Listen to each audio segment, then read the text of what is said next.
আল্লাহ রাসূলের একজন সাহাবী ছিল, তার নাম হলো হযরত জাফর রাদিয়াল্লাহু তাআলা আনহু। এই জাফর রাদিয়াল্লাহু তাআলা আনহু একবার তিনি পয়গম্বরের কাছে হাঁটি হাঁটি পা পা করে আসতেছিলেন। এমন সময় দেখা গেল রে ভাইরা আমার, জাফর রাদিয়াল্লাহু তাআলা যখন নবীজির কাছে আসলেন, আসার পূর্ব মুহূর্তে জিবরাইল আমিন তখন নবীর কাছে এসে ডাক দিয়া বলে, ও পয়গম্বর আপনি শুনুন, ওই যে দেখেন আপনার সাহাবী জাফর আসতেছে, ওই জাফর রাদিয়াল্লাহু তাআলা কে আল্লাহ পাক স্বয়ং তাকে সালাম জানিয়ে দিয়েছে।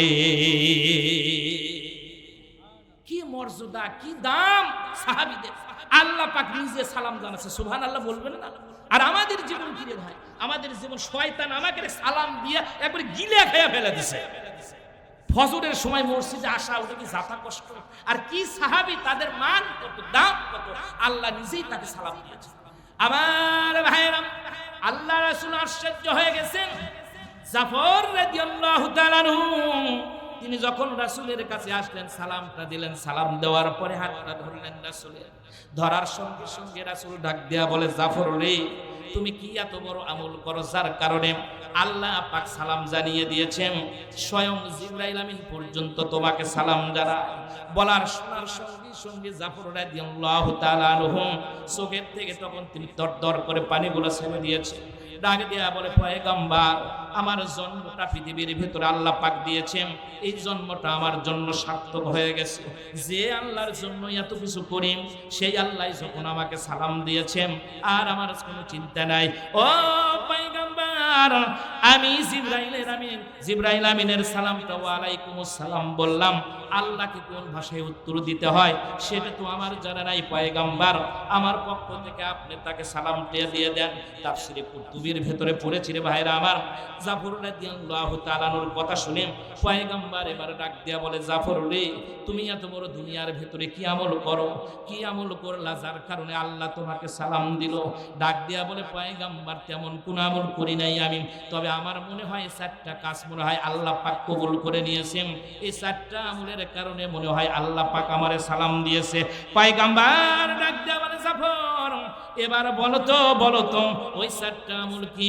ডাক দেয়া বলে, পয়গম্বর, আপনি যেদিন বলেছেন পয়গম্বর, এই পৃথিবীর ভিতরে আসার পর কালেমা পড়ার পরে আমি জাফর রাদিয়াল্লাহু তাআলা আনহু কালেমা পড়ার আগে এবং কালেমা গ্রহণ করার পরেও আমার জীবনেও মক্কা মদিনার ভেতরে জীবনে কোনোদিন মদের পিয়ালা আমি মুখের ভেতরে ধরাই না। আমি জীবনে কোনোদিন মদ পান করি নাই, এটা হলো আমার 1 নম্বরের আমল। আমি কোনোদিন মদের বোতলও দেখছিলাম না, বুঝছেন? তা আমি ইন্ডিয়াতে 2-3 বার যাওয়ার পরে মাহফিল করার জন্য আমার দাওয়াত আসলো, কিন্তু হলো না। যাওয়ার সাথে ওনারা ওই আমার পাসপোর্ট সব ঠিকঠাক করে ঠিকই আছে, কিন্তু মাহফিলে হলো বলতেছে বাংলাদেশের আলেম নট এলাও। এই টুপি মাথাতে যাবেন, কঠিন বিপদ। পাস করলে মাথায় পড়ে যাবেন, সেটা আর এক বিপদ। সুতরাং টুপি মরে যাবেন, ওটা আর এক বিপদ। এমন একটা দেশ ইন্ডিয়াতে। আমি কোনো সমস্যাটা কোথায় হচ্ছে, হুজুর আপনি যে টুপি আছেন, টুপিটা পরে দেখে মনে হচ্ছে আপনি বাংলাদেশে জামাত ইসলাম করেন। দেখলেন কি? আর একজন আবার এই পাঁচকল্লি টুপি মাথাতে গেলে কয় এরা হলো সোয়ার মনে, এরা কওমি মাদ্রাসা, কয় এরা হলো আর এক জাতের লোক। সুতরাং এরকম হবে না, বাংলাদেশের সব বলে না নট এলাও, কোনো কথা বলতে পারবে না। সুতার টুপি যদি পরে যান তাহলে বলবি যে ওরা হলো ডক্টর জাকির নায়েকের লোক। তাহলে এখন কোন আপনি কোন টুপি পরে যাবেন? তারগুলো যারা আমার সাথী যারা ছিল তারা বলতেছে টুপি না পরাই ভালো ছিল। মানে টুপি পরা মানে সুন্নতকে বিদায় করে দেওয়া লাগবে। এক কথাই হলো সুন্নত হবে না পৃথিবীর ভেতরে। অবস্থাটা দেখেন কি, তাই বলি কি ওই দেশে নাই, আছে ঠিকই, কিন্তু বাংলাদেশের হুজুরে ঢুকতে দেবে না। যে ওই যে আগস্টের 5 তারিখের আগে যা হলো তারই ভিতরে আমি কয়েক বছর আমি গেছি, কিন্তু এরপরে আবার কাশ্মীর যাওয়ার কথা ছিল। এমন একটা ব্যাঘাত করলাম, আমাকে বুবুজান হঠাৎ করে ভারতে চলে গেল, আমার পাসপোর্ট সব ওই ইয়ার থেকে ঘুরে দিয়ে দিল। হুজুর আপনার আর যাওয়া যাবে না। হাই রে সর্বনাশ, এই হলো পরিস্থিতি। তেমন যা কাশ্মীর যাওয়া আমার বন্ধ হয়ে গেল। এই হলো পরিস্থিতি, কোন জায়গায় যাবেন? আর সেই ইন্ডিয়া যাওয়ার পরে আমি দেখলাম প্রকাশ্যে অত মদ। আমি ওরকম করে, বাসেদ খানের ভাই ছিল প্রধান মেহমান, আমি ছিলাম দ্বিতীয় মেহমান। আলহামদুলিল্লাহ বিশাল প্যান্ডেল। তো উনি বলছে যে লোকজন মাহফিলে পাই নাই, এক মাহফিলে বেশি পাচ্ছি, সেটা হলো 17 জন। তাহলে চিন্তা করে দেখেন আরগুলা কি। ওনারা বড় মাপের আলোচক। আব্দুল বাসেদ খান বাংলাদেশ এখন চলতেছে কয়েকটা বক্তার ভিতরে উনি একটা, আর ওনার ভাই আব্দুল লতিফ উনিও বড় মাপের আলেম। তাই আমি দেখলাম হিসাব করে যে আসলে তাই। তো বলতেছে মুস্তাফিজুর ভাই যে সুন্দর ওয়াজ করছে, ওয়াজ হয়ে গেছে, কিন্তু লোক আলহামদুলিল্লাহ অনেক অনেক লোক। যেরকম মাহফিল ওনারা ওই আকর্ষণী আসছে, আমাকে তো আর চেনে না, পরে যাই হোক আমি আলোচনা করলাম।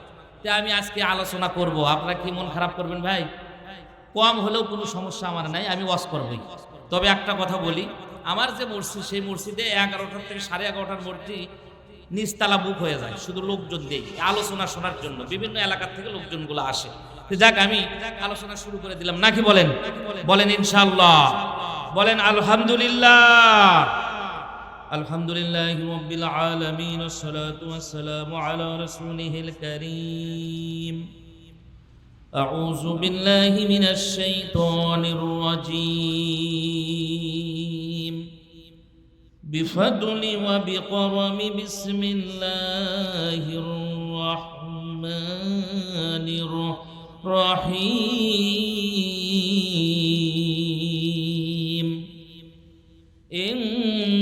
ইন্নাল্লাহা ওয়া মালাইকাতাহু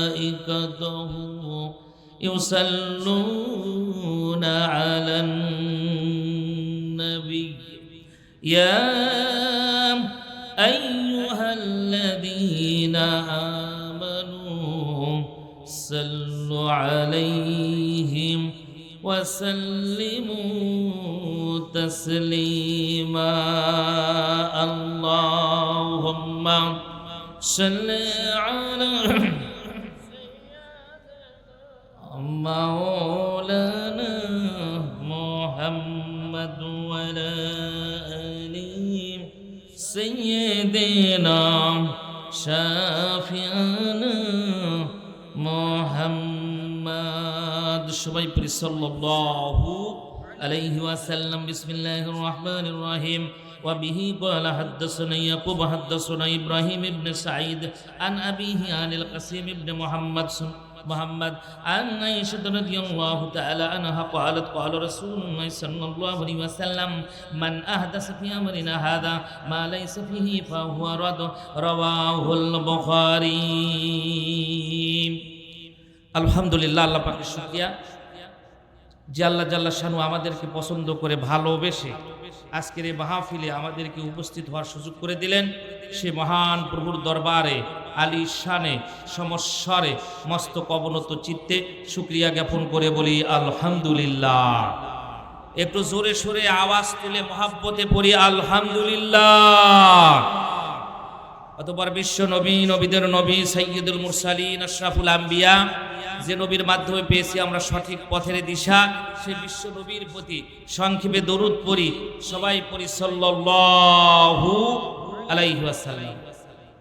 আজকের এই মাহফিলের সম্মানিত সভাপতি আলহাজ হযরত মাওলানা মুহাম্মদ আবু বকর সিদ্দিক ভাই, তিনি আসছেন, উপস্থিত হয়েছেন। এছাড়াও উপস্থিত আছেন সভাপতি গেল, সহসভাপতি এবং আপনাদের এখানকার প্রধান অতিথি জনাব মোহাম্মদ আবুল বাশার এবং আরও বরেণ্য অতিথি আছে। এবং আলোচনা করে ধন্য করলেন আমার বন্ধুবর মৌলানা মোহাম্মদ আব্দুল খালেক শেরপুরি ভাই, এবং তৃতীয় মেহমান ছিলেন হাফেজ মৌলানা মোহাম্মদ শহীদুল ইসলাম।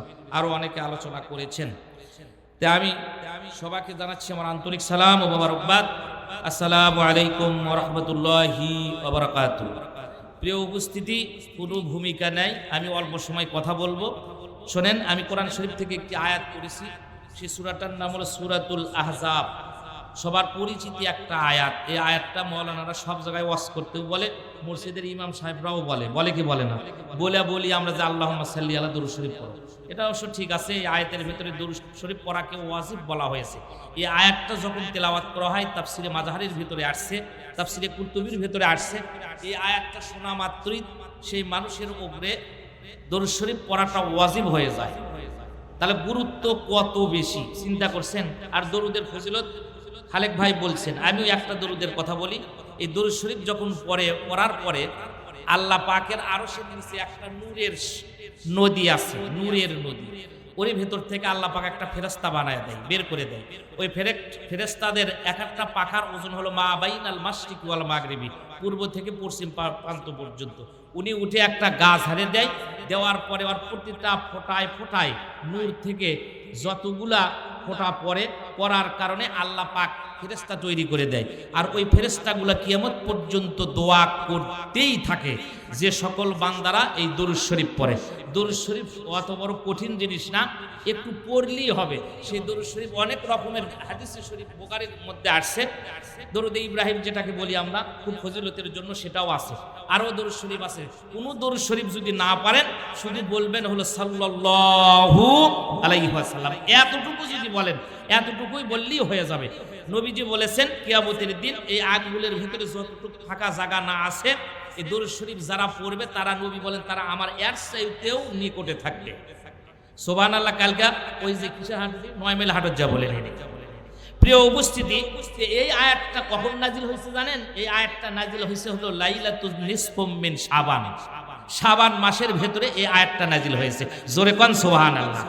এখন আরবিতে আমরা কোন মাসের মধ্যে এখানে আছি? শাবান মাস। গত জুমায় কিন্তু শাবান মাসের আলোচনা হুজুররা করছে। আমি না কাপড় চুপুরানা ঠিকঠাক করে দিয়া আপনাকে সাথে আজকে যা হয় একটা হবি, কিন্তু আপনারা ভুল করছেন হলো এবারে এই জায়গায় মাহফিল দিলে লোক হয়। মানুষের একটা মরণের ভয় নাই কত। মানুষেরা কিছুদিন আগে আমাদের মতো হুজুরকে রাত্রে ঘুমাবে দেয়নি, আর এখন দেখি তারাই নাই। আমরা কিছুই বলি না, আমরা কিন্তু কাউকে কিছু বলি না, আমরা ধরি না। আমাকে ধরার উপরে আমি আল্লাহ করে ছেড়ে দিতেছি। হুজুরটা কয় যে যার কেউ নেই তার কে আছে গ্রন্থ। এই জন্য আমরা ধর্মও না মারমও না। আমি বলে দিছি যে শোনো, আমার এলাকার যতগুলো আওয়ামী লীগ আছে আমরা ধর্ম না, যারা ধরার তারাই ধরে লে দিবি, আমরা রিপোর্টও দেবো না, কিছুই বলবো না। কথা কন ঠিক কিনা? কিন্তু তোমরা আমাকে ঘুম পারবে দেওনি বা কেরে না করছি চুরি, না করছি ডাকাতি, না করছি হাইজাক, না কারু বাইরে বের করে নিয়ে গেছি, না কারু চুরি করছি, না ডাকাতি করছি, না কারু বিছন ধান উড়ে নিয়ে গেছি, কিছুই করিনি। খালি বলছি হলো কোরআনের কথা, তাই আমাকে ঘুম পারবে দেয় না। কথা কন ঠিক না বে ঠিক? সেই জন্য ক্ষমতা আল্লাহ পাক দেয়, দিয়ে তাকায় থাকে, দেখে আমলটা কি হয়। সামনে যারা নির্বাচনে যাবেন তারাও যেন অকাম কুকাম করেন না, বিপদ আপনাকেও আছে। আমি হুজুর যদি হয় আমারও আছে। কথা কন ঠিক না বে ঠিক? ফেরাউনের চাইতে বড় মরদ এখন কেউ হয় নাই, কিয়ামত পর্যন্ত হবে না। যদি হতো তাহলে কোরআন শরীফের ভেতরে ফেরাউনের নামের আগে আরো কাফেরের নাম লেখা থাকতো। কথা কন ঠিক কিনা? সুতরাং আর এই ক্ষমতালে বাহাদুরি করেন না। এটা সামান্য কয়েকদিনের জন্য আল্লাহ দেয়, আবার লাঠি দিয়া জনগণের সব কিছু কাপড় চুপড় খুলে দিয়া, ছোট কাপড় বড় কাপড় সব ফাইলতে দিয়া একবারে ইন্ডিয়া চলে যাওয়া লাগবে। কথা কন ঠিক না বে ঠিক? সুতরাং আমি আপনাদের বিরুদ্ধে কিছু বলবো না, আমি রাজনীতি করবো না, ভোট নেওয়ার জন্য এখানে আসিনি, তবে কোরআন থেকে কথা বলবো ইনশাআল্লাহ। শোনেন, এই আয়াতটা নাজিল হলো তখন যখন সেই মাসটাই ছিল হলো শাবান মাস। শাবান মাসে কোরআন শরীফের 3টা আয়াত নাজিল হয়, তার ভিতরে একটা আয়াত আপনাকে বলছি। আর একটা আয়াত নাজিল হয়েছে হলো তখন যখন কেবলাটা পরিবর্তন হয়। না ওই মসজিদে কেবলাটাই আছে, যারা হাজি তার ক্ষেত্রে শুনে দেখেন, কাল আবার বলবি যে থাকে হলো কাবা শরীফের দিকে। সুবহানাল্লাহ। আল্লাহ রাব্বুল আলামিন পৃথিবীর সব মানুষের মনের খবর রাখেন, আর বিশ্ব নবীর খবর রাখবেন না তা তো হয় না। সঙ্গে সঙ্গে কোরআন শরীফের আয়াত নাজিল করে দিয়েছেন, ফাওয়াল্লি ওয়াজহাকা শাতরাল মাসজিদিল হারাম। ও পয়গম্বর, আপনি চিন্তা করবেন না, টেনশন করবেন না। এখন থেকে আপনি এই এখন থেকে আপনি ওই আকসার দিকে নামাজ পড়ার দরকার নাই। বাইতুল মুকাদ্দাস কাবা শরীফের দিকে আপনি মুখ ঘুরান। নামাজ অবস্থায় আল্লাহর রাসূল ঘুরাইছেন। সুবহানাল্লাহ বলেন। আর কিয়ামত পর্যন্ত যত মানুষ আছে, মানুষগুলো তারা কাবা শরীফের দিকে কেবলা পরিবর্তন করে নামাজ আদায় করবে। এটাও হলো যে আয়াত নাযিল হয়েছে, সেটাও হলো এই শাবান মাসে। সুবহানাল্লাহ বলেন। আর একটা আয়াত নাযিল হয়েছে ভাইরা আমার, দ্বিতীয় হিজরি 10 শাবান, যেই বছর রমজান মাসের রোজাটা ফরজ করে দিয়েছিলেন আল্লাহ পাক একটা আয়াতের মাধ্যমে। আয়াতের মাঝখান থেকে আপনাদের শুনিয়ে দিচ্ছি। আল্লাহ পাক বললেন, ফামান শাহিদা মিনকুম শাহরা ফালইয়াসুমহু। ও পয়গম্বর, আপনি এদের জানায় দেন, এদের শোনায় দেন, যে ব্যক্তি এই মাস পাবেন, এই মাসটা রমজান মাস যারা পাবে, এই মাস পাওয়ার পরে তারা যেন রোজা রেখে দেয়। কোরআন শরীফের এই 3টা আয়াত আল্লাহ পাক এই মাসের নাজিল করে দিয়েছেন। এই মাসের ফজিলত কি কম তাই কবার চান? বিশাল ফজিলত আমি আপনাদেরকে কিছু আলোচনা শাবান মাস সম্পর্কে করব। যা বলার জন্য আসছিলাম তা আর হলো না, আমি এখন ওয়াজটা চেঞ্জ করে ফেলে দিছি। যেহেতু কম সময় কথা বলবো এই জন্য অল্প কিছুই আপনারা শোনেন। শাবানের পরিচয়টা শোনেন, অনেকগুলি কথা এর ভেতরে আপনারা শিখতে পারবেন ইনশাআল্লাহ। শাবান মাস আসলে শব্দটা ছিল হলো, এই শব্দটা ছিল হলো সাব। এই শব্দ থেকে আবার সাব কয়েন না, সাব না, উচ্চারণ শেখা লাগবে নাকি কোন। এই শব্দ এর অর্থ হলো একত্রিত করা। এলোমেলো থাকলে পারে একত্রিত করতে হয়, সমবেত করা, সবগুলোকে একত্রিত করা। কারণ রমজান মাস যখন পার হয়ে চলে যায় তখন মানুষগুলো সব এলোমেলো হয়ে বিভিন্ন কাজকর্মের জন্য, চাকরি বাকরির জন্য, ব্যবসার জন্য বিভিন্ন জায়গার ভেতরে বিভিন্ন দেশে ছড়িয়ে যায়। আর আল্লাহ পাক সেই জন্য শাবান মাসে একত্রিত করার কথা এই জন্য বলেছেন যে মানুষগুলো যেন সব শাবান মাসে একত্রিত হলে, শাবানের পরে আসতেছে কি রমজান মাস। রমজান মাস আসতেছে, এই জন্য রোজার প্রস্তুতি নেওয়া লাগবে, সব মানুষগুলোকে একত্রিত করা লাগবে। এই কথাটা কে বলেছেন? বুখারীর সরাহ কিতাব। আমার কথার দিকে খেয়াল করবেন, বুখারী শরীফের ভিতরে হাদিস আছে মাত্র ৭৫৬৩টি বিত্তাকরার। তাছাড়া হাদিসের সংখ্যা হবে মাত্র ৪০০০ এর চেয়ে কিছু বেশি হতে পারে। এই ৭৫৬৩টা হাদিসের জন্য এর ব্যাখ্যা কিতাব আছে কতটি জানেন? হিসাব নাই। এই ৭০০০ হাদিসের জন্য হাদিসের কিতাব আছে অসংখ্য। তার ভিতরে একটা কিতাবের নাম করি উমদাদুল কারি। এটা যিনি লিখেছেন এই কিতাবের ভিতর থেকে আমি কিছু কথা, আল্লামা বদরুদ্দিন আইনি রাহিমাহুল্লাহ, তিনি এই কিতাবটা লিখেছেন। কিতাবের নাম হলো উমদাদুল কারি ফি শারহি সহিহ আল বুখারী। ১১ খণ্ডের ৮২ পৃষ্ঠার ভিতরে এই শবে বরাত সম্পর্কে তিনি বিস্তারিত আলোচনা করেছেন। আমি বিভিন্ন বই থেকে বলবো।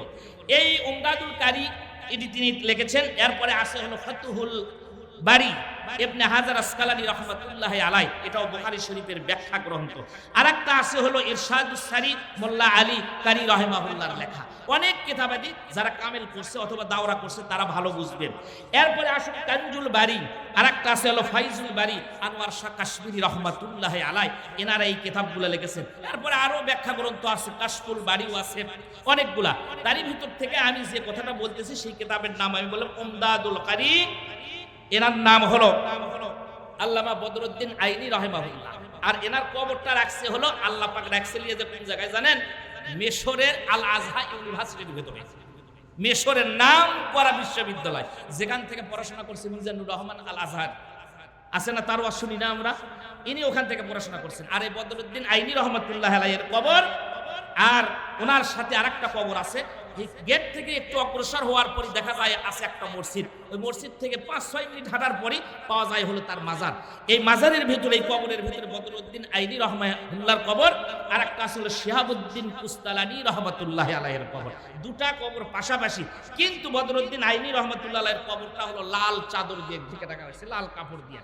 আর এই শিহাবুদ্দিন কুস্তালানী ওনার কবরটা রাখা হয়েছিল সবুজ কাপড় দিয়ে, যাতে লোকজনগুলো চিনতে পারে ওখানে গেলে। বিশাল বড় মাপের আলেম ছিলেন তেনারা। বদরুদ্দিন শিহাবুদ্দিন কুস্তুরি রহমাতুল্লাহ আলাইহি উনি লিখেছিলেন হলো কিতাব মাওয়াহিবে লাদুনিয়া। এই কিতাবটা তিনি লিখেছেন, বিশাল বড় মাপের আলেম। যার কারণে ওই কি বলে আজহারির ওই কবরে, আজহার ইউনিভার্সিটির ভিতরে সব মানুষের কবর কপালে জোটে না। কথা কন ঠিক কিনা? যেরকম আমাদের দেশে ঢাকা ইউনিভার্সিটিতে কবর আছে, বলেছিল তিনি মসজিদেরই পার্শ্বে আমার কবর দিও ভাই। কি নাম কবির? কবি নজরুল। আল্লাহ দোয়া কবুল করছেন না? যে সকলের কপালে তো আর মসজিদ জোটে না। আল্লাহ পাক কয় জাতুর দোয়া কবুল, জোরে কোন সুবহানাল্লাহ। এই ইউনিভার্সিটির কাছে ওনারা দুইজন শুয়ে আছেন। আর এই বদরুদ্দিন আইনি রহমাতুল্লাহ আলাইহি ৭৬২ হিজরিতে তেনার জন্ম, ৮৫৫ হিজরিতে তিনি ইন্তেকাল করেন। আর এর ভিতরে তেনার কাজই ছিল কোনো বই পুস্তক লেখা, আর মানুষদেরকে তিনি দর্শ দিয়ে দিয়ে শোনাতেন। কত বড় আলেম ছিলেন, কত বড় মাপের আলেম ছিলেন, চিন্তাই করতে পারবেন না। মিশরের তৎকালীন বাদশা পর্যন্ত তার দর্শ শোনার জন্য, হাদিস শোনার জন্য, আইন শাস্ত্র বোঝার জন্য ওই বাদশা এসে মাঝে মধ্যে তার দর্শের ভেতরে উপস্থিত হয়েছে। সুবহানাল্লাহ বলবেন না? আর আমাদের দেশে যেগুলা বাদশা বানায় খালি হুজুর করে, বড় হুজুর থেকে শুরু করে আর ছোট হুজুর যা আছে সব আয়না ঘর। কথা কর ঠিক না? ঠিক বললাম। এটা হলো পরিস্থিতি আমাদের দেশে। আর ওনারা এত সম্মান করতেন, কত সম্মান করতেন। ওখানকার ডিপার্টমেন্টের জন্য আলাদা আলাদা একটা করে কুরসি ছিল। বুখারী শরীফের জন্য একটা কুরসি, মুসলিম শরীফের জন্য যিনি পড়াবেন তার জন্য আলাদা কুরসি, আবু দাউদ যিনি পড়াবেন তার জন্য আলাদা কুরসি, সিয়াসাত্তার 6টা কুরসি তেনারা নির্মাণ করেছিলেন সেই সমকালীন বাদশারা। তো বাদশাহ যখন তিনি আসলেন, আসার পরে তার আইন শাস্তিগুলো শুনে, বদরুদ্দিন আইনের কথা শুনে মাথা একে উলট পালট হয়ে যেত। হাই সর্বনাশ, আমি আর কি আলেম, আমি আর কি হাফেজ। মিশরের যারা অটো রিক্সা চালায়, ভ্যান ট্যান চালায়, তারাও 12 পারা 14 পারা 20 পারার হাফেজ। ওখানে আপনি এমবিবিএস ডাক্তারে ভর্তি হতে গেলে, আর পরীক্ষার ফর্ম তুলতে গেলে কমপক্ষে কোরআন শরীফের 1/3 10 পারা আপনার মুখস্থ থাকা লাগবে। আর 10 পারা যখন জার্সিনের ভেতরে মুখস্থ থাকবে, ওই ডাক্তার বড় হলে মানুষের 2 কিডনির 1 কিডনি কেটে বিক্রি করবি, কোন করবি? এটা বাংলাদেশে হওয়ার সম্ভব, তবে বাংলাদেশে মনে হয় নাই, নাকি বল? হাই রে, কত রকমের সিটিং করে কামাই করছে, করে খাচ্ছে, শুধু খালি দুনিয়া বড় হওয়ার জন্য। কথা কোন ঠিক না বেঠিক? প্রিয় উপস্থিতি, সেই দেশের নাম হলো মিশর, যে দেশের ভেতরে বড় কাফের, হাইব্রিড কাফের এসেছিল, তার নাম হলো মিস্টার ফেরাউন। আর সেই দেশের ভেতরে এখনকার ছোট ছোট বাচ্চারাও 10 পারা 15 পারা কোরআনের হাফেজ। তার কারণ কি জানেন? যে দেশে যত বাধা হয় কোরআন শরীফ, তত আল্লাহ পাক সেই দেশের ভেতরে আরো ফসল বেশি করে দেয়। সুবহানাল্লাহ। যাই হোক, আমি আপনাদের এই কথাগুলো শুনাইয়া দিলাম যে বদরুদ্দিন কত বড় মাপের আলেম। এমনকি ওনার ওই ছাত্রদের সাথে এসে বাদশা তিনি দর্শন। আমার ভাইরাম, 10 শুনতে শুনতে হঠাৎ করে দেখা গেল বদরুদ্দিন নাইনি রাহিমাহুল্লাহ তিনি একটা কিতাব পড়াতেন, তার নাম হলো শারহে মাআনিউল আসার, যেটা কামেল ক্লাসে পড়ানো হয়, দাওরাতেও পড়ানো হয়।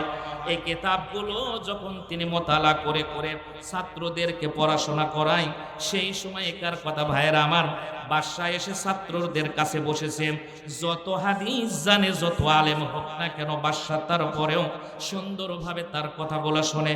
কথা শোনা যখন ক্লাসটা যখন শেষ হয়ে গেছে, এমন টাইমে দেখা গেল বদরুদ্দিন আইনিকে ডাক দেয়া বলে, হুজুর, আপনার আইন শাস্ত্র বড় শুনতে আমার ভালো লাগে, আপনার এই জায়গার ভেতরে যত কথা বলেন শুনতে বড় মিষ্টি লাগে, যার কারণে আপনার জন্য আজকে এই জায়গার ভেতরে আমি আসছি আপনার বক্তৃতাগুলো শোনার জন্য। হুজুর, শুনলাম আর বক্তৃতাগুলো রেখে রাখলাম, দেশের উপকার হবে, যার কারণে হুজুর গো আমি এগুলি রেখে রাখলাম। এমন কথা বলার পর ডাক দেয়া বলতেছে, হুজুর শোনেন শোনেন, সব কিতাবের ডিপার্টমেন্টের ভেতরে, সব জায়গার ভেতরে হুজুর একটা করে কুরসি বানানো আছে, আপনার এই কিতাব পড়ানোর জন্য কোনো কুরসি নাই। আমি বাদশাহ দিদি নিজ খরচে আমার সাংসারিক খরচের ভেতর থেকে একটা কুরসি বানাইয়া দিব, সেই কুরসির নাম দিব আমি বদরুদ্দিন আইনের কুরসি। জোরে পান সুবহানাল্লাহ। বাদশাহ এত সম্মান দিলেন, দেওয়ার কারণে তার জন্য আলাদা একটা কুরসি বানায় দিলেন। কুরসির নামই হলো বদরুদ্দিন আইনি। তিনি এই চেয়ারের ভিতরে বসে তিনি কিতাবটা দর্শ দিবেন, তিনি পড়াবেন। লিল্লাহে তাকবীর, লিল্লাহে তাকবীর। আজকের মাহফিলের সভাপতি সাহেব, জোরে বলেন মারহাবা, লিল্লাহে তাকবীর। একটু জিকির করেন তো, লা ইলাহা ইল্লাল্লাহ, লা ইলাহা ইল্লাল্লাহু মুহাম্মাদুর রাসূলুল্লাহ। সবাই পড়ি সাল্লাল্লাহু আলাইহি ওয়াসাল্লাম। সুন্দর আলোচনা করছেন, আমি 2 ঘন্টায় যা বুঝাবো উনি 5 মিনিটের মধ্যে সেটা হয়ে গেছে, নাকি বলেন? তাহলে আজকে জয়যুক্ত, নাকি করেন? কি জয়যুক্ত, এটা তো ঠিক আছে। সভাপতি যখন বলছে আর চিন্তায় নাই, এখন জয়যুক্ত, কথা কন ঠিক? এটা যেন মনে থাকে, আর আমার বলা লাগবে না, সেটা হয়ে গেছে 5 মিনিটের মধ্যে। যাক, আলহামদুলিল্লাহ। আমিও দোয়া করি আল্লাহ পাক হেফাজত করুক ভাইকে, আল্লাহ পাক কোরআন সুন্নাহ ভিত্তিক তাকে দুনিয়ার ভেতরে আমল করার তৌফিক দিক। আমরা বলি আল্লাহুম্মা আমিন। সুন্দর কথা তিনি বলেছেন। যা অন্যান্য সভাপতি তো এখনকার যেগুলা সভাপতি যেগুলা বানায়, সেগুলা যার কাছে টাকা বেশি তারপর বানায়, তাকে দাড়িও নেই, মাথার চুলও নেই, টুপিও নাই। জানাজার করতে এখন তো অনেক নেতাকে দেখা যায় মাথা তো টুপি নেই, কথা কন ঠিক না বেটি? খালি মাথার দিকে তাকালে মনে হয় দেখা যায় খালি সিক সিক সিক সিক করতেছে, এরকম নেতা আছে না? যাই হোক, এরপরে ওই সভাপতি বানায়, সেগুলো আমার মাঝে মধ্যে যায় উঠে যায়, কিছু না সিগারেট টেট খায় আবার চলে আসে। মনে মাহফিলত বরকত দিচ্ছে। এরকম মাহফিলও দেখছি আমার জীবনে অনেক কিছু হয়ে গেছে। তো যাক, আমি আপনাদের অধিকার মানে আলোচনা করতেছি না, আমি আলোচনা করতেছিলাম হলো বদরুদ্দিন আইনি রহিমাহুল্লাহর কথা। মনে আছে আপনাদের?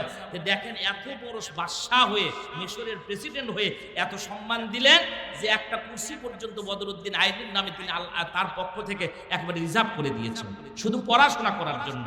তাহলে কত বড় সেই সময়কার মানুষগুলা, বাদশাগুলো আলেমদেরকে সম্মান করত। এমন কোন বাদশা নাই সেই সময় থেকে শুরু করে দেখেন মুসলমান বাদশারা সাথে আলেমদেরকে রাখছে, মুফতিদের রাখছে, এই যে কোনো কারণবশত কোরআনের বিরুদ্ধে যেন না চলে যায়। যদি চলে যায়, কোরআনের বিরুদ্ধে যদি একটুখানি চলে যায়, তাহলে তো বিপদ হয়ে যাবে কঠিন কিয়ামতের ময়দানে। দুনিয়াও বলবে যে বাদশারা কোরআন মানে না, আর এখন কোরআনের বিরুদ্ধেই আমরা স্লোগান দিই। কথা কন ঠিক না ঠিক? প্রিয় উপস্থিতি, আসেন আমি সাবান সম্পর্কে অনেকগুলো কথা বলতে যেই অনেক দূর চলে গেছি। সাবানের ফজিলত সম্পর্কে আপনারা জানেন, হাদিস শরীফের ভেতরে আসছে, ইবনে মাজাতে আসছে, এরপরে বুখারী মুসলিম সব কিতাবের ভিতরে কিছু না কিছু আলোচনা করা হয়েছে এই শাবান মাসের ফজিলত সম্পর্কে। দেখা গেল অনেক সময় দেখা গেছে যে নবী করিম সাল্লাল্লাহু আলাইহি সাল্লাম একাধারে তিনি শাবান মাস পুরোটাই রোজা রাখতেন। রমজান মাসেও যেরকম রাখতেন, শাবান মাসেও তিনি ওরকম রাখতেন। সাহাবীরা ডাক দিয়ে বলতাম, ইয়া রাসূলুল্লাহ, ইয়া হাবিবাল্লাহ, আপনি এত দীর্ঘ করে সব সময় শাবান মাসটা পুরোটাই রোজা রাখতেছেন, তার কারণটা কি? ডাক দেয়া বলে, সাহাবীরা তোমরা শোনো, এত বড় রোজা রাখতেছি, এত মাস ব্যাপী রোজা রাখি, তার কারণ হলো এই মাসে যারা রোজা রাখবেন তারা যেন পুরা বছরটাই যেন তারা রোজা রেখে কাটিয়ে দিল। তাহলে এই মাসের রোজার দাম আছে না নাই? কন্ত আছে। অন্তত আল্লাহর পয়গম্বর অন্য হাদিসের মধ্যে বলেন, তোমরা বিশেষ করে প্রতি মাসে 3টা করে রোজা রাখো। 3টা করে রোজা যদি কেউ রাখে রে ভাইরা আমার, রাখার কারণে 13, 14 আর 15 এই 3টা দিন যারা রোজা রাখবে, পয়গম্বর বলেন তারাও যেন এক বছর রোজা রাখতে যে নেকি হয়, সেই নেকিগুলো আল্লাহ পাক বান্দার আমলনামার ভেতরে দিয়ে দিবে। তবে শুনে নেন ভাইরা আমার, লাইলাতুন নিসফুন শাবান সম্পর্কে হাদিস শরীফের ভেতরে আসছে, বাইহাকি শরীফের ভেতরে আসছে, আর একটা কিতাব আছে তার নাম হলো মিশকাত শরীফ। রে ভাইরা আমার, মিশকাত শরীফের কিতাবের আর একটা ব্যাখ্যা কিতাব আছে তার নাম হলো মাজাহারে হক। এই মাজাহারের কিতাবের ভেতরে, মাজাহারে হক কিতাবের ভেতরে আছেন, বাইহাকি শরীফের ভেতরে আছেন ইমাম গাজ্জালী রহমাতুল্লাহি আলাইহি একটা কিতাব লিখছেন, কিতাবের নাম হলো আল মুকাশাফাতুল কুলুব। এই কিতাবের ভেতরেও বর্ণনা করা হয়েছে। আল্লাহর নবী বলেন, আবু হুরায়রা রাদিয়াল্লাহু তাআলা বর্ণনা করেন, আল্লাহর পয়গম্বর বলেছেন, লাইলাতুন নিসফুন শাবান যখন চলে আসে, মাঝামাঝি যখন মাসের এসে যায় 14 তারিখের রাত্রি যখন হয়, সেই রাতের ভিতরে যখন মানুষগুলো মসজিদের ভেতরে অথবা বাসার ভেতরে যদি উঠে তারা যদি আল্লাহর কাছে দোয়া করে, এমনকি আল্লাহর কাছে যদি দোয়া করেন, দোয়া করার সঙ্গে সঙ্গে এই শাবান মাসের বরকতে পয়গম্বর বলেছেন তাদের জীবনের গুনাহ খাতা আল্লাহ পাক মাফ করে দিবে। শুধু তাই নয়, বান্দারা যতগুলো দোয়া শাবান মাসের ভিতরে করবেন, দোয়া করার কারণে আল্লাহর পয়গম্বর বলেন, এ সাহাবীরা তোমরা শোনো, লাইলাতুন নিসফুন শাবান যখন চলে আসবে, বান্দারা যত দোয়া করবে সবগুলো দোয়া, বান্দার দোয়াগুলো আল্লাহর আরশে আজিমে পৌঁছে যায়। তবে মাজাহারে কিতাবের ভেতরে আসছে রে ভাইরা আমার, বাইহাকি শরীফের ভেতরে আসছে, কিন্তু শাবান মাসের এই 15 তারিখে আল্লাহর পয়গম্বর বলে 15 ব্যক্তির দোয়া আল্লাহর দরবারে কবুল হয় না। এই 15 ব্যক্তি দেখি তো কারাম, এদের ভেতরে আমরা আছি কিনা একটু জেনে নেই। 1 নম্বর হলো যারা দুনিয়ার ভেতরে মুশরিক, যারা শিরিক করে। এই মুশরিক যারা হবে, যারা শিরিক করবে, তাদের দোয়া আল্লাহর দরবারে কবুল হয় না। 1 নম্বর হলো মুশরিক, যারা কোরআন মানে না, ইসলাম মানে না, নবী মানে না, আল্লাহ মানে না, রাসূল মানে না, আল্লাহর হুকুম আহকাম বাদ দিয়া যারা মানুষের তৈরি করা হুকুম আহকাম মানে, এরাই হলো মুশরিক। কথা কোন ঠিক কিনা? যারা মূর্তি বানায়া সিজদা করে, এটা তো মুশরিক আসি। ওরা অন্য ধর্মের মানুষ, ওরা যেমনে পারে তেমনি করুক, তাতে কোনো সমস্যা নাই, কারণ ওদের ধর্ম ওরা বুঝবে, কিয়ামতের দিন যা হয় একটা হয়ে যাবে। কিন্তু দুনিয়ার ভেতরে মুসলমান হইয়া একদিকে আল্লাহর হুকুম মানতেছি, কিছু হুকুম নামাজ, রোজা, তাসবিহ, তাহলিল, জিকির, আজকার, ওরস, কুরবানি আছে না নাই, খানকা, মাদ্রাসা, এই কিছু হুকুমগুলো আল্লাহর মানতেছি, আর বাকি কয়েকটা হুকুম আল্লাহর মানতেছি না, সেইগুলো আইন কানুন মানতেছি হলো আব্রাহাম লিঙ্কনের। আচ্ছা, আব্রাহাম লিঙ্কন কোনটি? জিবরাইল না ফেরেশতা? ইনি হলো মানুষ, তাও মুসলমান না, ইনি হলো খ্রিস্টান। আরে এই পৃথিবীর ভিতরে এক হাঁস আর এক হাঁসের আইন মানে না, এক মানুষ আর এক মানুষের আইন মানে না, এক গরু আর এক গরুর আইন মানে না, এক বেজি আর এক বেজির আইন মানে না, এক শিয়াল আর এক শিয়ালের আইন মানে না। আর মুসলমান হয়ে মানে খ্রিস্টানের আইন মানে না, তাও লজ্জাও করে না। কথা কোন ঠিক কিনা? অথচ আল্লাহ পাক বলছেন আল্লাহ আল্লাহুল খালক ওয়াল আমর, সৃষ্টি যার, আইন চলবেও তার, সব তার। অথচ আমরা বক্তৃতা দিচ্ছি যে আসমান কে বানাছে? ভাই কয় আল্লাহ। জমিন বানাছে কে? আল্লাহ। কাবা শরীফ বানাছে কি? আল্লাহ। তারপরে জান্নাত বানাছে কি? আল্লাহ। জাহান্নাম বানাছে কি? আল্লাহ। যে বক্তা এই কথা বললো, সেই বক্তাও আল্লাহর হুকুম দিয়ে দেশ চলবি, কোরআন দিয়ে রাষ্ট্র চলবি, এটাও সে চায় না। কথা কোন ঠিক কিনা? আপনারা বুঝে নিন, আপনারা জ্ঞানী গুণী সুদীজন, অল্প কথাই বুঝে লন, আমি আর বিস্তারিত ব্যাখ্যা করলাম না। সব বুঝে, শুধু খালি কোরআন বোঝে না। কথা কোন ঠিক না বেঠিক বলছি আমি? শিখি বলে যে না মানা লাগবে, কোরআন হাদিস মানা লাগবে, অথচ বিচার কার্যক্রম সব আব্রাহাম লিঙ্কনের দিয়ে রাখছে। আব্রাহাম লিঙ্কন এই কিয়ামতের দিন ও বলবি যে না আল্লাহ আমি যা করছো না, আমি ওখান থেকে আউট, আমি হেরে গেছি। আমাকে আর সেই দিন খুঁজে পাওয়া যাবে না, কাউকেই তো খুঁজে পাওয়া যাবে না সেই কঠিন কিয়ামতের ময়দানে। আর আব্রাহাম লিঙ্কনকে খুশি করার জন্য, খ্রিস্টানকে খুশি করার জন্য কোরআন বাদ দিয়ে মানুষের তৈরি করা হুকুম আহকাম দিয়ে দেশ চলতেছে, দেশে শান্তি হবে না। কথা কোন ঠিক কিনা? যতক্ষণ পর্যন্ত কোরআনের কাছে না আসবে, দেখেন না কোরআনে যখন মসজিদের আলোচনা শুনে কলিজা ঠান্ডা হয়ে যায়, চোখের পানি বের হয়ে যায় মানুষের আলোচনা শুনে। এরপরে মাঠে গেলেও তাই, মসজিদে গেলে তাই, হাফিজদের কাছে কোরআন তেলাওয়াত শুনলে তাই, আলেমদের কাছে কথা মাসলা মাসাইল শুনলে তাই, শোভা মাহফিলে গেলে শুনলে আরে হুজুরি একটারি কি সুন্দর ওয়াজ করছে, সব শোনেন ভালো। সংসদ ভবনে যারা তারা গাঁজা ঘুরকে এই জায়গাতে তো একাদা, ওটা যদি ঠিক থাকে তাহলে মানুষের সব আমল ঠিক থাকবে, আর ওই জায়গা যদি ভুল হয়ে যায় সব এলোমেলো হয়ে যায়। আর আমি বললাম না, তাহলে মুশরিক হওয়া যাবে না। যারা আল্লাহর হুকুম আহকাম বাদ দিয়া অন্য কোনো মানুষের হুকুম আহকাম মানে, তাদের দোয়া আল্লাহর দরবারে কবুল হবে না। যারা মুশরিক, আরবিতে বলা হয় হলো অদুশাই ফি গায়রি মুহাল্লিহি, যে জিনিস যেখানে রাখার না সেই জিনিস সেখানে রাখার নামই হলো জুলুম করা, অত্যাচার করা, শিরিক করা। যেমন 9 মাইল হাটে চলে গেছে যে আনাজ তো এখন, সিম তো এখন সস্তা, দেখতেছে 2 টাকা 10 টাকা কেজি চাচ্ছে, বলতেছেন যে আমি ব্যাগ নেই কিছু নেই, টুপি আছে মাথার থেকে, টুপি খুলে বলতেছে দে তো বা 2 কেজি রে। এটা কি হলো? টুপির উপরে জুলুম করা হলো। শিরিকে মানে শরীকে ব্যবসা হয়, যে আল্লাহর কি কোনো শরীক আছে? লা শারিকা লাকা, আমরা বলি না যে আল্লাহর কোনো শরীক নাই। আল্লাহর সাথে যারা শিরিক করবে তারা হলো মুশরিক। আর মুশরিকের দোয়া লাইলাতুল কদর, শবে বরাত, তারপরে লাইলাতুন নিসফু মিন শাবান, এই রাত্রি কবুল হয় না। এত মারাত্মক একটা গুনাহ কোরআন শরীফের ভিতরে আছে। আল্লাহ রাব্বুল আলামিন বলছেন ইন্নাল্লাহা লা ইয়াগফিরু আন ইউশরাকা বিহি ওয়া ইয়াগফিরু মা দুনা যালিকা লিমান ইয়াশা। বলেন আল্লাহু আকবার। এই কোরআন শরীফের ভেতরে আছে ভাইরা আমার, সব গুনাহ আল্লাহ পাক মাফ করবেন, কিন্তু যারা দুনিয়ার ভেতরে শিরিক করবে তাদের গুনাহ কোনোদিন আল্লাহ পাক মাফ করবে না। আমি হিসাব করে করে দেখেছি, আলেম যারা, বক্তা যারা, আলেম যারা, হুজুর যারা, সব মানুষগুলো আমরা মুসলমানরা শিরিকের মধ্যে পড়ে আছি, কারণ কোরআনের হুকুম আহকাম এখনো আমাদের দেশে চালু নাই। অথচ আল্লাহ পাক বলছেন বিচার যখন হবে, এই বিচারটা করার কারণে কোরআনকে তোমার সামনে রাখা লাগবে, কোরআন দিয়ে তোমার বিচার ফয়সালা করা লাগবে। আল্লাহ পাক কোরআন শরীফের ভেতরে এই জন্য বলেন ওয়ালাম ইয়াহকুম বিমা আনজালাল্লাহু ফাউলাইকা হুমুল কাফিরুন। এটা কোরআন শরীফে আছে না নাই? আল্লাহ বলছেন যারা দুনিয়ার ভেতরে কোরআন অনুযায়ী বিচার কার্য ফয়সালা করবে না, এরা হলো দুনিয়ার ভেতরে আর সমাজের ভেতরে এরা হলো সলিড কাফের। এই কথাটা কোরআন শরীফে এক জায়গাত নাই, 3 জায়গার ভেতরে আল্লাহ পাক বলছেন। তাহলে মারাত্মক কথা না? ফাসিকুন, জালিমুন, কাফিরুন, আল্লাহ পাক এই কথাগুলো বলছে। এরা ফাসিক, এরা জালেম, এরা কাফের, এরা কেন কোরআন দিয়ে বিচার করবে? এই জন্য ভাইরা আমার, এই জন্য কোরআন দিয়ে বিচার ফয়সালা করা লাগবে।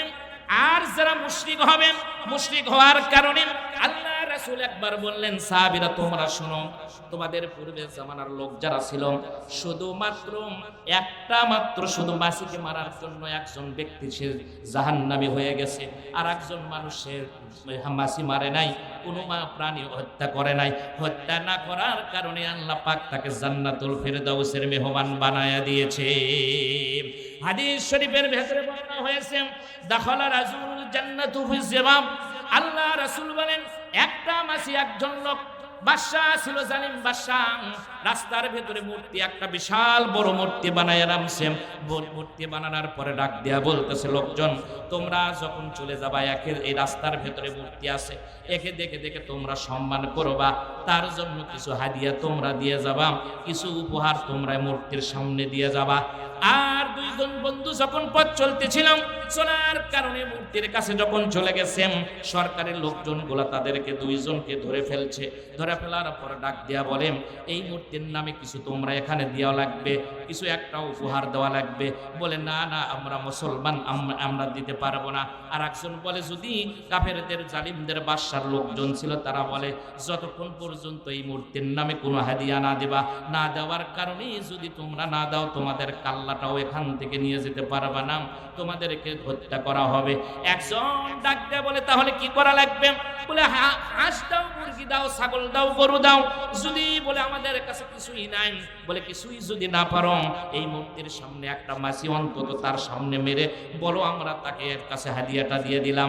একজন ডাক দেয়া বলে, জীবনটা তো দেওয়া যায় না, না হয় মাছিটাই ধরে তার কাছে রেখে দিলাম। আল্লাহর রাসূল বলেন, মাছি শুধু দেয় নাই, মাছিটা দেওয়ার কারণে এই লোকটা জাহান্নামী হয়ে গেছে। শিরক গুনাহ কত বড় পাপ রে ভাইরা আমার! এই লোক মাছি দেওয়ার কারণে, মেরে দেওয়ার কারণে মূর্তির নামে সেই লোকটা জাহান্নামী হয়ে গেছে।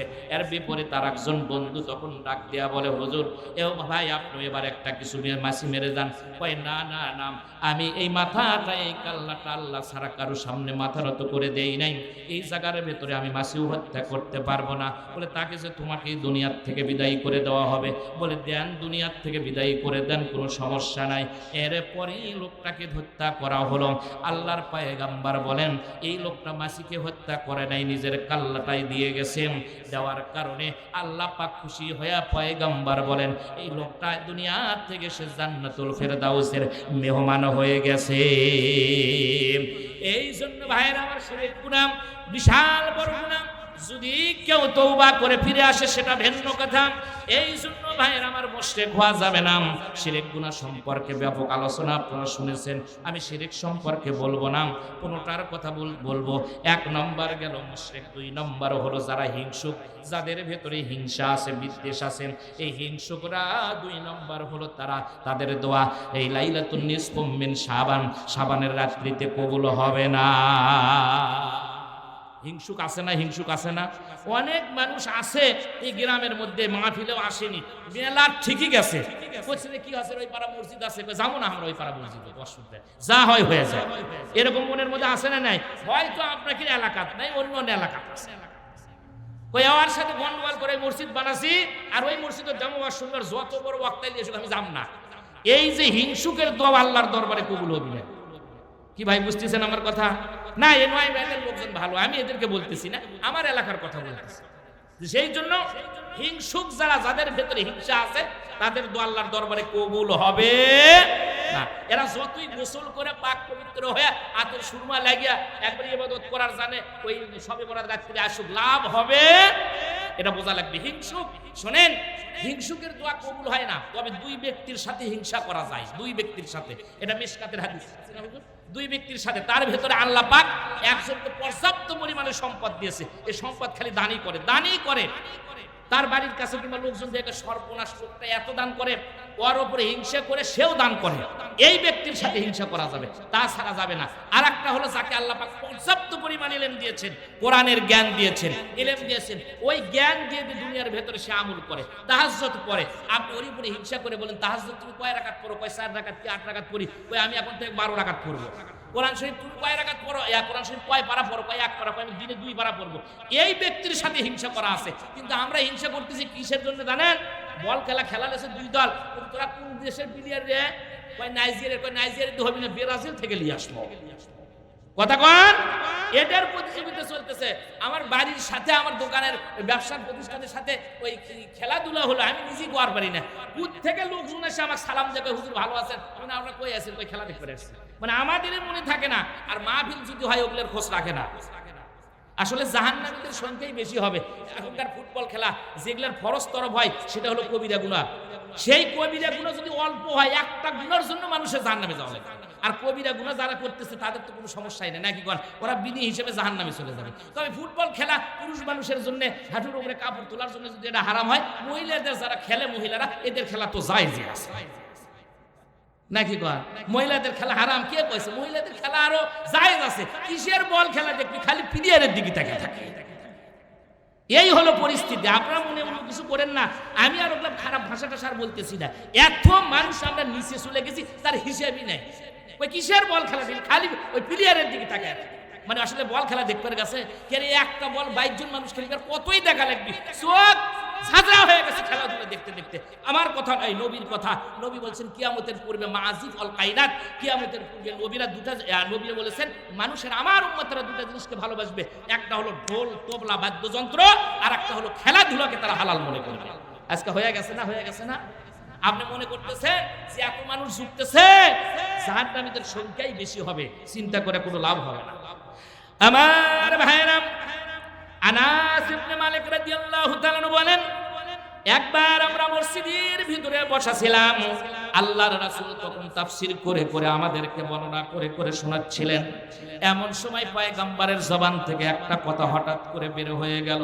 ডাক দিয়া বলে, পায় সাহাবীরাম, তোমরা শোনো, আজকে মসজিদের ভেতরে, মসজিদে নববীর ভেতরে এমন একজন মানুষ এখানে ঢুকবে, জিবরাইল আমাকে জানিয়ে দিয়েছে, এই লোকটা হলো জান্নাতুল ফেরদাউসের মেহমান, আল্লাহ পাক তাক বানায়া দিবে। একদিন যখন শুনলেন, দেখা গেল মসজিদের ভেতরে সেই আল্লাহর বান্দা প্রবেশ করলো। আবার দ্বিতীয় দিন একই কথা বলল, সাহাবীরা তোমরা শোনো, এমন সময় একজন লোক, কিছুক্ষণ পরে একজন লোক মসজিদে প্রবেশ করবে, আমি নবী বলতেছি ওই লোকটা হলো জান্নাতি। দ্বিতীয় দিন একই কথা বললাম, সাহাবীরা তার জন্য কোনো কিছু বললেন না।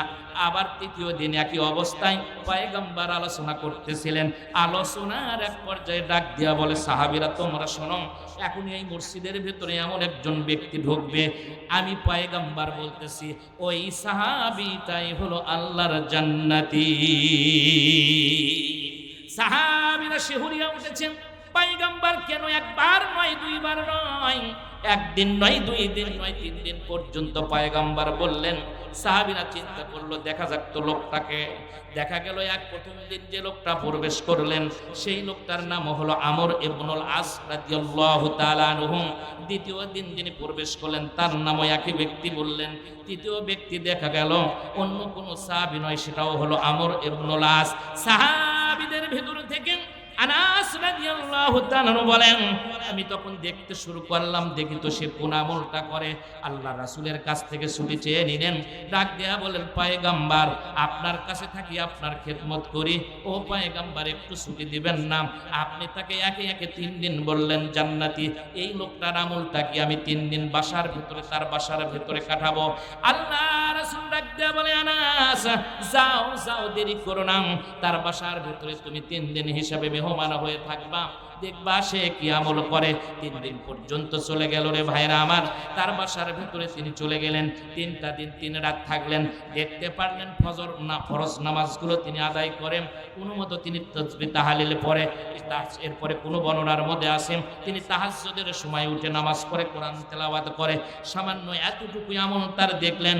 দেখার পর 3 দিন যখন পার হয়ে গেল, আনাস ডাক দিয়া বলেন, ও আমর ইবনুল আস, আমি 3 দিন পর্যন্ত আপনার ভেতরে, আপনার সঙ্গে, আপনার বাসার ভেতরে কাটালাম, আপনার মেহমান হিসাবে আপনাকে অনেক কষ্ট দিয়েছি, কিন্তু কথা হলো আল্লাহ রাসূল 3 দিন আপনার নাম কেন জান্নাতের কথা বলল, তেমন কোনো আমল তো আমি দেখতে পারলাম না।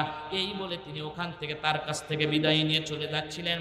এমন সময় পিছন থেকে আমর ইবনুল আস একবার ডাক দিয়েছে, ডাক দিয়ে বলে, আনাস আনাস, এই 3 দিন যে তুমি থাকলা, আমার আমলগুলা তুমি দেখলাম, এই 3 দিনের আমলের ভেতরে আমার সাথে কোনো মানুষের সাথে কোনো খারাপ কথা কি বলা দেখেছো নাকি? ডাক দেয়া বলে না না না না, কোনোদিন আপনার সাথে খারাপ ব্যবহার কোনো লোকজনের দেখি নাই। ডাক দেয়া বলে তাহলে শুনে নাও রে আনাস, এই আমলের চাইতে আমি বেশিও করি না কমও করি না, তবে আর একটা কথা হলো আমি আর একটা আমল করি, সেটা হলো এই আমার প্রতিবেশী এলাকার ভেতরে যতগুলো লোকজন আছেন, এই প্রতিবেশীর সাথে লোকজনের সাথে আমি জীবনেও কোনোদিন আমর ইবনুল আস আমি হিংসা করি না, হিংসা করি নাই। আনাস রাদিয়াল্লাহু তাআলা বলেন, ও বুঝতে পেরেছি, তাহলে আল্লাহর রাসূল মনে হয় এই কারণেই তোমাকে জান্নাতি বলেছেন। তাও একদিন বলে নাই, 2 দিন বলে নাই, 3 দিন বলেছেন।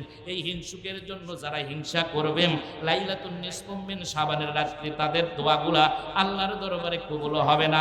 আমর ইবনুল আসের কাছ থেকে বিশ্ব নবীর কাছে চলে গেলেন, যাওয়ার পর আনাস সালাম দিলেন, নবীর সাথে কথা হলো পয়গম্বর, 3 দিন পর্যন্ত থাকলাম তার সাথে, আমি হিসাব করে করে দেখলাম তেমন কোনো আমল পাই নাই, তবে আমি লক্ষ্য করে দেখেছি ওই লোকটাই এলাকার ভেতরে কোনো মানুষের সাথে ঝগড়াঝাটি করে না, আর একটা দেখলাম ওই লোকটার মনের ভেতরে কোনো হিংসা নাই। আল্লাহ রাসূল ডাক দিয়ে বলে, আনাস রে, তাহলে তুমি শুনে নাও, এই যে হিংসা নাই এই কথাটা বলেছে সে, আল্লাহ তার আমলগুলো পছন্দ করেছেন, শুধু পছন্দই করে নাই, আল্লাহ পাক খুশি হয়ে গেছেন। আর জিবরাইল আমাকে জানিয়ে দিয়েছে, আল্লাহ পাক যখন খুশি হয়েছে আমিও খুশি হয়ে গেছি। আল্লাহ রাসূল বলেছেন এই লোকটাই হলো জান্নাতি। জোরে কোন সুবহানাল্লাহ। তাহলে কি হিংসা করা যাবে? খালি হিংসা না, এখন হিংসার বস্তা খুলে রাখছি, এমন অবস্থা হয়ে গেছে আমাদের, এমন অবস্থা হিংসা দিয়ে ভরপুর হয়ে গেছে আমরা, খালি হিংসা আর হিংসা। যদি কিছু ছেলে পেলে ভালো কাজও করে ওটা আমাদের চোখেতে পড়ে না, ওটা মনে হয় চোখের মধ্যে আমরা আরো কাপড় দিয়ে রাখছি, তুলে দিয়ে রাখছি, না টেপ মারে রাখছি, আল্লাহ ভালো জানে। ভালোটা নজরে পড়ে না, খালি খারাপটা খুঁজে বেড়ায়। দেখি হুজুরের কোনো ভুল পাওয়া যায় কি, ইমামের ভুল পাওয়া যায় কিনা, হাফিজের ভুল পাওয়া যায় কিনা, মুয়াজ্জিনের ভুল পাওয়া যায় কিনা, কিন্তু ওই বেচারা জীবনে জুম্মার নামাজ ছাড়া, শুক্রবার ছাড়া মসজিদে ধার দেওয়া আসে না। এরকম আছে না নেই?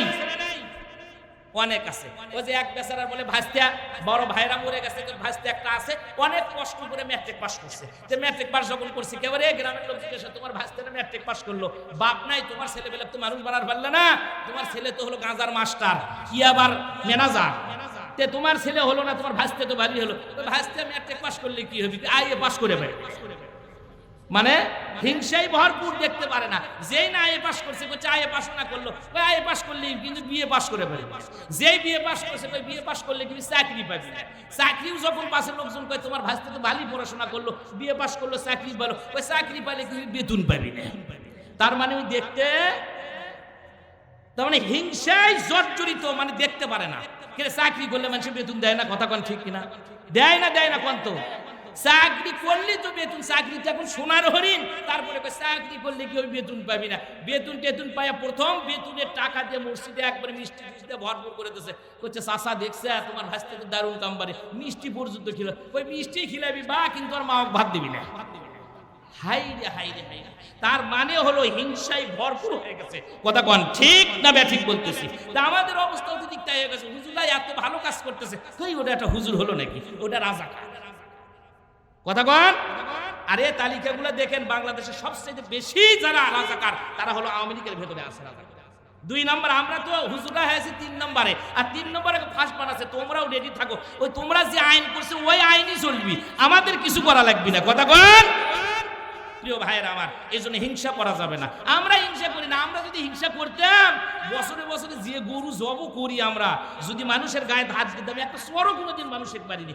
এতই অপরাধ করেছে, এতই কষ্ট দিয়েছে, তারপরে একটা সরও মারিনি। যে বিচার একদিন হবে, সেটা হলো মালিক ইয়াউমিদ্দিন। আর বিচারক যিনি হবেন, আলাইসাল্লাহু বিআহকামিল হাকিমিন, সেই দিন আল্লাহ পাক বিচার করবে। তুমি দেখে রাখো, বিচার হবেই হবে, কথা কোন ঠিক হবে? ঠিক। প্রিয় ভাইয়ের আমার, আমি অনেক দূর চলে গেছি। এরপরে আসে হলো 3 নম্বর হলো আত্মীয়তার সম্পর্ক যারা ছিন্ন করে, তাদের দোয়া আল্লাহর দরবারে কবুল হবে না। খেয়াল করে শুনুন, 15টাই বলবো, আমি বাদ দেব না। অল্প সময় কষ্ট হলেও আমি অল্প সময়ের মধ্যে আপনাদের কাছ থেকে বিদায় নেব ইনশাআল্লাহ। এরপরে আত্মীয়তার সম্পর্ক হাদিসে কুদসির ভেতরে আসছে। শোনেন, আমি যে বইগুলোর নাম করি না কিনে টিনে পড়ায়েন, ছেলে মেয়েকে বলেন যে বই পড়, বই আপনার বউ ফাঁকি দিবি, বই কোনোদিন ফাঁকি দেয় না। আপনার স্ত্রী আপনার ক্ষতি করতে পারে, এটা কোরআন শরীফের মধ্যে আছে, কিন্তু আপনার বই কোনোদিন ক্ষতি করে না। এই কোরআন শরীফ মানুষের উপকার করতেই থাকবে কিয়ামত পর্যন্ত। কিন্তু বউ ক্ষতি করবে, আপনার ছেলে ক্ষতি করবে, আপনার পেটের সন্তান নিজের সন্তান ক্ষতি করবে, শালা শালি ক্ষতি করবে, প্রতিবেশী ক্ষতি করবে। আপনাদের বই নামক যে সম্পদগুলো আছে, এই সম্পদ নষ্ট করেন না, বই পড়েন। বই মানুষকে অনেক জ্ঞানী করে। কথা বলেন। যাক, এই জন্য আত্মীয়তার সম্পর্ক ছিন্ন করা যাবে না। হাদিসে কুদুসি একটা কিতাব আছে, ইসলামী ফাউন্ডেশন বের করছে, ওই কিতাবটা পড়ে দেখবেন। হাদিসে কুদুসি কাকে বলে? আল্লাহ পাকের কথা নবী শুধু জবাব দিয়ে বলেছেন, একে বলা হয় হাদিসে কুদুসি। আল্লাহর ভাষা যেগুলো হাদিসের ভিতরে লেখা আছে ক্বালাল্লাহু তাআলা, মানে আল্লাহ পাক বলেছেন, নবী শুধু জবান দিয়ে বের করেছেন। ওই কিতাবের ভিতরে আসছে যারা আত্মীয়তার সম্পর্ক ছিন্ন করে, এই আত্মীয়তার সম্পর্কটা আল্লাহ পাকের আরশ আজিম পর্যন্ত চলে যায়। যাওয়ার পরে আল্লাহ জিজ্ঞেস করে, আল্লাহ তো জানেন, তারপরে এই আত্মীয় সম্পর্ক ছিন্ন করার কথা বলে, কেরে তোমরা আসলে কেন? বলে আল্লাহ উমুক ব্যক্তি উমুক এলাকার সে তার আত্মীয়র সাথে সম্পর্ক ছিন্ন করেছে, আমরা তাই সেই জন্য চলে আসছি। আল্লাহ তখন ডাক দিয়ে বলে, ও যখন ক্ষমতার কারণে, টাকার কারণে, অহংকারের কারণে, দাম্ভিকতার কারণে আজকে তোমাকে বিদায় করে দিয়েছে, ওই মানে আত্মীয়তার সম্পর্ক ছিন্ন করে দিয়েছে, তুমি আসো, সমস্যা নাই, আমি আল্লাহ ওই বান্দার সাথে সম্পর্ক ছেদ করে দিলাম, ওর সাথে আমার কোনো সম্পর্ক নেই। জিনিসটা কত বড় হাদিসে কুদসি। সুতরাং ছেলে বিয়ে এদের সাথে সম্পর্ক রাখা দরকার আছে না নেই? চাচা চাচির সাথে সম্পর্ক রাখা, এখন চাচা চাচি বাড়ির কাছে থাকার কারণে শত্রু বেশি হয়ে গেছে। প্রতিবেশীর ওই মানুষটাই আপনার জানাজার নামাজ পড়াইয়া দিবে, আমি হুজুর আসবো না, বড় কোটি টাকাতে বক্তালে এসে ওয়াজ করবেন, টাকালে বাড়ি বিলে চলে যাবি প্লেনের চড়ে, ওই আপনার জন্য দোয়া করবে না, ওই আফজাল দোয়া করবে, ওই ইমাম সাহেব দোয়া করবে, মসজিদের মুয়াজ্জিন আপনার জন্য দোয়া করবে, জানাজার নামাজে উপস্থিত হয়ে আপনার সামনে অনেক ভালো ভালো কথা বলবে। কথা বলেন ঠিক কিনা? সুতরাং আত্মীয়তার সম্পর্ক ছিন্ন করা যাবে না, এটা নিষেধ করা হয়েছে। অনেক কথা, ওইদিকে বলবো না। এরপরে আসেন হলো 4 নম্বর হলো যারা শোরেবাল খামরু, যারা মদ পান করে, তাদের দোয়া আল্লাহর দরবারে কবুল হয় না। এই সবে বরাত রাত্রিতে, এই মাসে তাদের দোয়া কবুল হবে না। যারা মদ খায়, বলে হুজুর আমরা মদটা খাই না, মদের নাম এখন ভিন্ন ভিন্ন হয়ে গেছে, এখন নাম দিয়েছিল ইয়াবা, ইয়াবা, এখন ইয়াবা খায়, গাঁজা কয় না, এখন গাঁজার নাম রাখছে সবজি ভাজা, এখন সবজি ভাজা খায়। হাই রে, র্যাব কোয়ান, সিদ্ধা কোয়ান, ফুকরা কোয়ান, আর পুলিশ কোয়ান, ধরের ফেরবি রে ভাই, কি নাম দিয়েছে আপনি চিন্তাই করতে পারবেন না, কেমনে ধরবি তারা? এই যে ইয়াবা এখন খাচ্ছে, খায় খায় যুবকগুলো ধ্বংস হয়ে যাচ্ছে। শোনেন, আল্লাহ পাক এমনে বলে নাই এই মদের কথা, আল্লাহ পাক এমনে বলে নাই এই গাঁজার কথা, নিষেধাজ্য দ্রব্যকে আল্লাহ পাক এমনে হারাম করে নাই। কারণটা কি জন্য? এটা আমাদেরই উপকার হবে। তাছাড়া আল্লাহর কি ঠেকা লাগছে, আমি হুজুরের কি ঠেকা লাগছে? আপনার ছেলে ইয়াবা খায় আপনার সংসার শেষ করবি, ওটা আল্লাহ ভালো জানে, তা আমার কিসের ঠেকা লাগছে এটা বলা লাগবে? আর আল্লাহরই বা কিসের ঠেকা লাগছে? কারণটা হলো কি, যখন যুবকেরা যখন এই নেশাগ্রস্ত হয়ে যাবে, নেশা যখন করবে, আশেপাশের দেশগুলো তখন তাদের প্রতি ছায়া থাকবে। বুড়া মানুষ মসজিদের মধ্যে সুবহানাল্লাহ বলবি, আর রাস্তার ভিতরে যুবকেরা ইয়াবা খাইছে ওই জমির মধ্যে, রাস্তার মধ্যে, ড্রেনের মধ্যে পড়ে থাকবি। মাঝখান থেকে বাহিরের দেশের সৈন্যগুলা বাংলাদেশ এমনি দখল করে নিবি। এই জন্য ওরা বুঝাচ্ছে যে যুবকদের যত নিশা দেওয়া যায়, নিশা দিয়ে তার দিশাহারা করে ফেলে দিচ্ছে। আর সব যদি এরকম ঘুম পারে, মসজিদে থাকলো বুড়া মানুষ, আর সব যুবকরা নিশা খায় রাস্তাঘাটে ড্রেনের মধ্যে পড়ে থাকলো, দেশ কি থাকবি না তখন ইন্ডিয়া হয়ে যাবে? ওই সব দেশে সব এলোমেলো হয়ে যাবে, পার্শ্ববর্তীদের জোর করে নিবে। এই জন্য আল্লাহ বলছে তোমারই কল্যাণ হবে, তোমারই কল্যাণ হবে, আমার কথা না। আল্লাহ পাক বলছেন, আল্লাহ রাব্বুল আলামিন বলছেন, ইন্নামাল খামরু ওয়াল মাইসিরু ওয়াল আনসাব ওয়াল আজলাম ওয়ারিজসুম মিন আমালিশ শাইতান ফাজতানিবুহু লাআল্লাকুম তুফলিহুন। বলেন আল্লাহু আকবার। আল্লাহ পাক ডাক দিয়ে বলেন, নিশ্চয় ইন্নামাল খামরু ওয়াল মাইসিরু ওয়াল আজলাম, নিশ্চয় ইন্না শব্দ ব্যবহার করেছেন।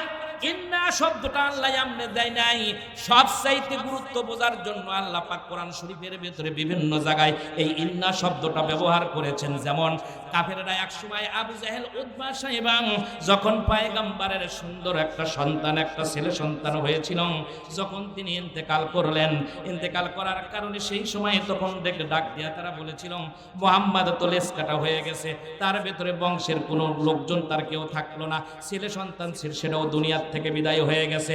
আল্লাহ রাসূল তখন ভাইয়ের আমার কাফেরদের কথা শোনার সঙ্গে সঙ্গে পয়গম্বর কিছু মনটা খারাপ করলেন।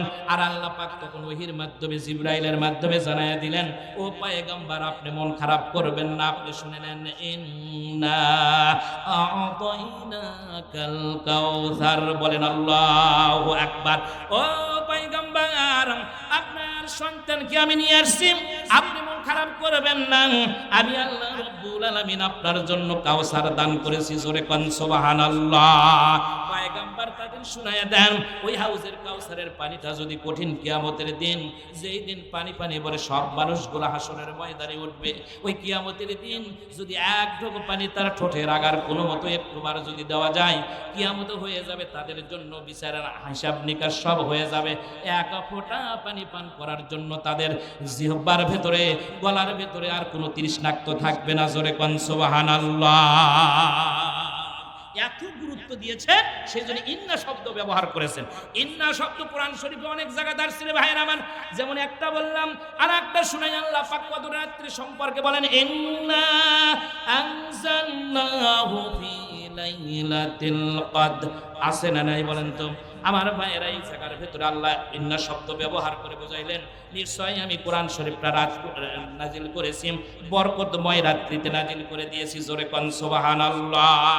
আর এক জায়গাতে আল্লাহ পাক ইন্না শব্দ ব্যবহার করেছেন সূরা আসরের ভেতরে, ওয়াল আসরি, সময়ের দাম এত বেশি, যার কারণে আসরের কসম করে আল্লাহ পাক বলেছেন, ইন্নাল ইনসানা লাফি খুসর। ও দুনিয়ার মানুষ, সময়ের এত দাম, সময় যদি একবার চলে যায় আর ফিরে পাবে না, যার কারণে আল্লাহ বলছেন সব মানুষগুলো ক্ষতিগ্রস্তর মধ্যে আসা। আল্লাহ এখানেও ইন্না শব্দ ব্যবহার করেছেন। আবার আর এক আয়াতে আল্লাহ পাক বলছেন, আমি তোমাদেরকে ক্ষমতা দেই, ক্ষমতার পাওয়ার কারণে তোমরা একবারে মানুষের সাথে খারাপ ব্যবহার করো না, পরের সম্পদগুলো মারো না, কারণ আমার কাছে আশা লাগবে। ভালো অবস্থায় যদি আসো জান্নাত রাখছি, আর খারাপ অবস্থায় যদি আসো তাহলে জাহান্নাম রাখছি। যার কারণে আল্লাহ বলছেন আমারও ধরা আছে, দুনিয়ার ভিতরে তোমরা মানুষদেরকে ধরো, ভালো মানুষদেরকেও ধরো, খারাপ মানুষদেরকেও ধরো। এই জন্য আল্লাহ আর এক জায়গায় ইন্না শব্দ ব্যবহার করেছেন, ইন্না বাদশা রাব্বিকা লাশাদীদ। বলেন আল্লাহু আকবার। কোরআন শরীফে আছে তো, এগুলো আছে না? আবার ভাইরা আল্লাহ বলেন, নিশ্চয় আমার ধরা হলো বড় শক্ত ধরা। আমি যাকে ধরছি জানাজার নামাজ ছাড়া দুনিয়ার থেকে বিদায় হয়ে গেছে, তোমাদেরকে সম্পদ দেই, ক্ষমতা দেই, দিয়ে তাকায় থাকে দেখি ক্ষমতাটা কিভাবে ব্যয় করো। যার কারণে আল্লাহ বলছেন আমার ধরা হলো বড়ই শক্ত। এরপরে আল্লাহ অন্য আয়াতে বলছেন, ইন্নাল্লাহা মা'আস সাবিরিন। বলেন আল্লাহু আকবার। যারা ধৈর্যশীল হয় তাদের সাথে আল্লাহ পাক আছেন, ধৈর্যশীলদেরকে আল্লাহ পাক ভালোবাসেন। এরপরে ভাইরা আমার অন্য আয়াতে বলেন আল্লাহ, ইন্নাহু কানা তাওয়াবা। ও দুনিয়ার মানুষ, যত অপরাধ করো না কেন, তওবা পরে পরে আমার কাছে ফিরে আসো, আমি আল্লাহ রাব্বুল আলামিন তোমাদের তওবাগুলো কবুল করে নেব। জোরে বলেন সুবহানাল্লাহ। অন্য আয়াতে আল্লাহ পাক বলেন 30 পারার ভিতরে আছে, ইন্নালিল সাফল্যের স্থান রয়েছে মুত্তাকিদের জন্য। যারা সফলতা লাভ করবে তাদের জন্য আল্লাহ পাক সফলভাবে একটা রুম রাখছে, জান্নাত রাখছে। এই সফলতার জন্য রয়েছে তাদের জন্য উত্তম স্থান।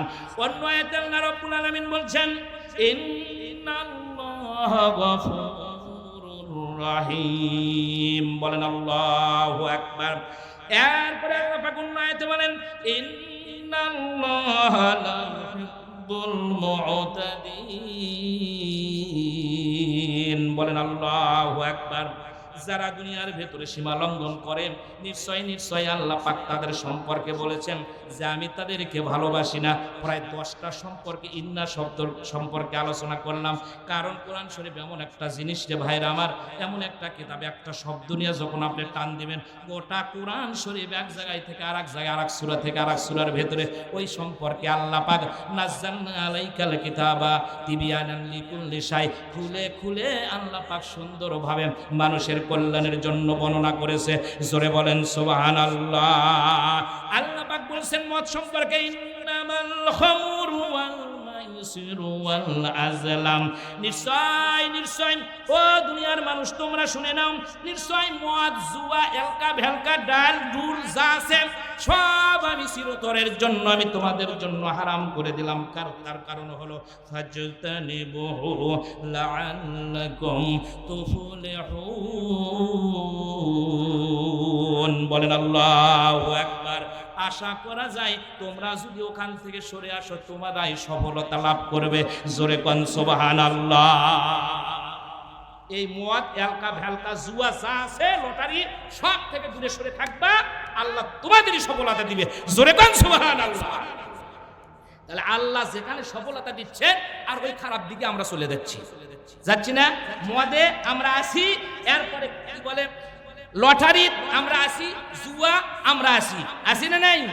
জুয়া বোঝেন আমরা জুয়া বোঝেন খেলে নাকি এদিকের মানুষ খেলে কয় 17 কয় তুই 18 কয় আমি আসি কয় 20 কয় পাস তার নাম তাস সারাক্ষণ বসে থাকে খেলতেছে কোনো সমস্যা নাই খালি হুজুর যদি মোনাজাত না বড় ধরে মসজিদে হুজুর মোনাজাত ধরে না বেদাত কি ফতুয়া রে বা ওই জায়গায় ফতুয়া জীবনেও হলো না কথা কোন ঠিক কিনা জিকির করবেন সেটাও দোষমি কিন্তু সারা দিন এত বড় বড় বক্স দিয়ে সারা দিন রাত ওই মানে হার্টের ব্যারাম যদি থাকে কোনো রোগী যদি থাকে ওই ইন্নালিল্লাহ হয়ে যাবে তারপরে ও কি ফতুয়া নাই ফতুয়া হলো যারা না ইবাদত করতেছে সেখানে কথা কন প্রিয় ভাইরা আমার অনেক দূর আমি চলে গেছি আমি বলতেছিলাম এরপরে আল্লাহ পাক অন্য আয়াতে মসজিদ সম্পর্কে বলেছেন ইন্নামা ইয়ামুরু মাসাজিদাল্লাহ মসজিদের সভাপতি তো নিশ্চয় তারাই হবে যারা মান আমানা বিল্লাহ আল্লাহর প্রতি ঈমান রাখা লাগবে আর আল্লাহর প্রতি ঈমানই নাই কি মসজিদের সভাপতি হবে অনেক কথা আমি ওদিকে যাচ্ছি না তাহলে আমার কথা হলো আমি বলতেছিলাম হলো যারা মদ পান করে তাদের কিন্তু লাইলাতুন নিসফু মিন শাবানের রাত্রিতে তাদের দোয়াগুলো আল্লাহর দরবারে কবুল হবে না এটা ক্লিয়ার আবার ভাইরা আল্লাহ রাসূলের একজন সাহাবী ছিল তার নাম হলো হযরত জাফর রাদিয়াল্লাহু তাআলা আনহু এই জাফর রাদিয়াল্লাহু তাআলা আনহু একবার তিনি পয়গম্বরের কাছে হাঁটি হাঁটি পা পা করে আসতেছিলেন এমন সময় দেখা গেল রে ভাইরা আমার জাফর রাদিয়াল্লাহু তাআলা যখন নবীজির কাছে আসলেন আসার পূর্ব মুহূর্তে জিবরাইল আমিন তখন নবীর কাছে এসে ডাক দিয়া বলে ও পয়গম্বর আপনি শুনুন ওই যে দেখেন আপনার সাহাবী জাফর আসতেছে ওই জাফর রাদিয়াল্লাহু তাআলা কে আল্লাহ পাক স্বয়ং তাকে সালাম জানিয়ে দিয়েছে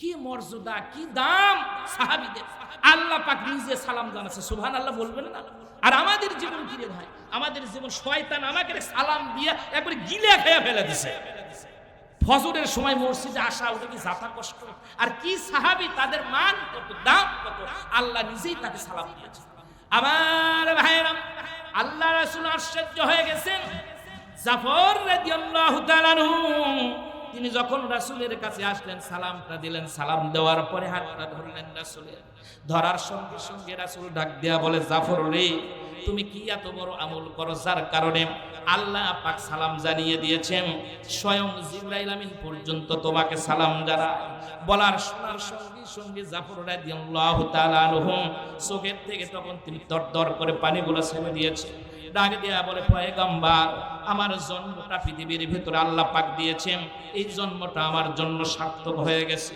যে আল্লাহর জন্য এত কিছু করি সেই আল্লাহ যখন আমাকে সালাম দিয়েছেন আর আমার কোনো চিন্তা নাই ও পয়গম্বর আমি জিবরাইল আমিনের সালামটা ওয়া আলাইকুমুস সালাম বললাম আল্লাহকে কোন ভাষায় উত্তর দিতে হয় সেটা তো আমার জানা নাই পয়গম্বর আমার পক্ষ থেকে আপনি তাকে সালামটা দিয়ে দেন তাফসীরে কুতুবের ভিতরে পড়েছি রে ভাইরা আমার জাফর রাদিয়াল্লাহু তাআলা আনহুর কথা শুনে পয়গম্বর এবারে ডাক দিয়া বলে জাফর রে তুমি এত বড় দুনিয়ার ভিতরে কি আমল করো কি আমল করলা যার কারণে আল্লাহ তোমাকে সালাম দিল ডাক দিয়া বলে পয়গম্বর তেমন কোন আমল করি নাই আমি তবে আমার মনে হয় 4টা কাজ মনে হয় আল্লাহ পাক কবুল করে নিয়েছেন এই 4টা আমলের কারণে মনে হয় আল্লাহ পাক আমারে সালাম দিয়েছে পয়গম্বর ডাক দিয়া বলে জাফর এবার বলো তো ওই 4টা আমল কি ডাক দেয়া বলে পয়গম্বর আপনি যেদিন বলেছেন পয়গম্বর এই পৃথিবীর ভিতরে আসার পর কালেমা পড়ার পরে আমি জাফর রাদিয়াল্লাহু তাআলা আনহু কালেমা পড়ার আগে এবং কালেমা গ্রহণ করার পরেও আমার জীবনেও মক্কা মদিনার ভিতরে জীবনে কোনোদিন মদের পিয়ালা আমি মুখের ভিতরে ধরাই না আমি জীবনে কোনো কোনোদিন মদ পান করি নাই, এটা হলো আমার 1 নম্বরের আমল। আমি কোনোদিন মদের বোতলও দেখছিলাম না, বুঝছেন। তা আমি ইন্ডিয়াতে 2-3 বার যাওয়ার পরে মাহফিল করার জন্য আমার দাওয়াত আসলো, কিন্তু হলো না। যাওয়ার সাথে ওনারা ওই আমার পাসপোর্ট সব ঠিকঠাক করে ঠিকই আছে, কিন্তু মাহফিলে হলো বলতেছে বাংলাদেশের আলেম নট এলাও। এই টুপি মাথাতে যাবেন কঠিন বিপদ, 5 কলি মাথাত পরে যাবেন সেটা আরেক বিপদ, সুতোর টুপি মরে যাবেন ওটা আরেক বিপদ। এমন একটা দেশ ইন্ডিয়াতে। আমি কোনো সমস্যাটা কোথায় হচ্ছে, হুজুর আপনি যে টুপি আছেন টুপিটা পরে দেখে মনে হচ্ছে আপনি বাংলাদেশে জামাত ইসলাম করেন। দেখলেন কীর্তি। আর একজন আবার এই 5 কলি টুপি মাথাতে গেলে কয় এরা হলো সোয়ার মনে, এরা কওমি মাদ্রাসা, কয় এরা হলো আরেক জাতের লোক। সুতরাং এরকম হবে না, বাংলাদেশের সব বলে না নট এলাও, কোনো কথা বলতে পারবে না। সুতার টুপি যদি পরে যান তাহলে বলবি যে ওরা হলো ডক্টর জাকির নায়েকের লোক। তাহলে এখন কোন আপনি কোন টুপি পরে যাবেন? তারগুলো যারা আমার সাথী যারা ছিল তারা বলতেছে টুপি না পরাই ভালো ছিল। মানে টুপি পরা মানে সুন্নতকে বিদায় করে দেওয়া লাগবে, এক কথাই হলো সুন্নত হবে না পৃথিবীর ভেতরে। অবস্থাটা দেখেন কি, তাই বলি কি ওই দেশে নাই আছে ঠিকই, কিন্তু বাংলাদেশের হুজুরে ঢুকতে দেবে না। যে ওই যে আগস্টের 5 তারিখের আগে যা হলো তারই ভিতরে আমি কয়েক বছর আমি গেছি, কিন্তু এরপরে আবার কাশ্মীর যাওয়ার কথা ছিল। এমন একটা বেকাদাত করলাম, আমাকে বুবুজান হঠাৎ করে ভারতে চলে গেল, আমার পাসপোর্ট সব ওই ইয়ার থেকে ঘুরে দিয়ে দিল। হুজুর আপনার আর যাওয়া যাবে না। মানে হাই রে সর্বনাশ, এই হলো পরিস্থিতি। তেমন যা কাশ্মীর যাওয়া আমার বন্ধ হয়ে গেল। এই হলো পরিস্থিতি, কোন জায়গায় যাবেন? আর সেই ইন্ডিয়া যাওয়ার পরে আমি দেখলাম প্রকাশ্যে অত মদ আমি ওরকম করে কোনোদিন দেখি না। আমি মনে করছি যে এই মেডিসিনের দোকান, ওষুধের দোকান, তাকায় দেখি বাক্স সুন্দর সুন্দর বোতল। আমার সাথে যে সাথী ছিল আপনারা লেখা দেখিচ্ছেন না? না, লেখা তো দেখি নাই। ওই ইংরেজিতে লেখেন, ভালো করে লেখা দেখেন।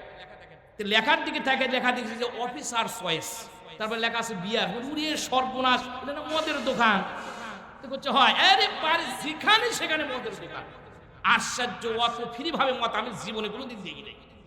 তাই ইন্ডিয়া যাই দেখে আসছি, মানুষ খাচ্ছে, অবাধে খায়, ওটা কোনো ব্যবহারই না। মদ না খেলে নাকি ওদের হুঁশ থাকে না, এলোমেলো হয়ে যাবে জীবন। এই জন্য ওরা খাচ্ছে আর কাঁথিয়া পরে আছে, একা একাই নাচতেছে। কেউ দেখুক আর না দেখুক, রাস্তার ভিতরে নাচতেছে। গাড়ি চালাচ্ছে, অটো চালাচ্ছে, চালাতে ভালো খুব একটা না চালালেও ওই বন্ধ করছে, ইয়া করতেছে, পুলিশও কিছু বলবে না। হাইরে দেশ। আর আল্লাহ বলছেন এই মদের থেকে দূরে থাকবা, তোমরাই সফলতা অর্জন করবা। বলেন আল্লাহু আকবার।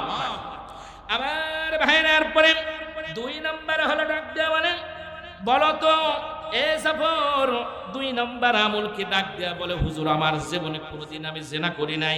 3 নম্বর হলো আমি জীবনে কোনোদিন মূর্তির সামনে দাঁড়ায়া মূর্তিকে আমি পূজা করি নাই।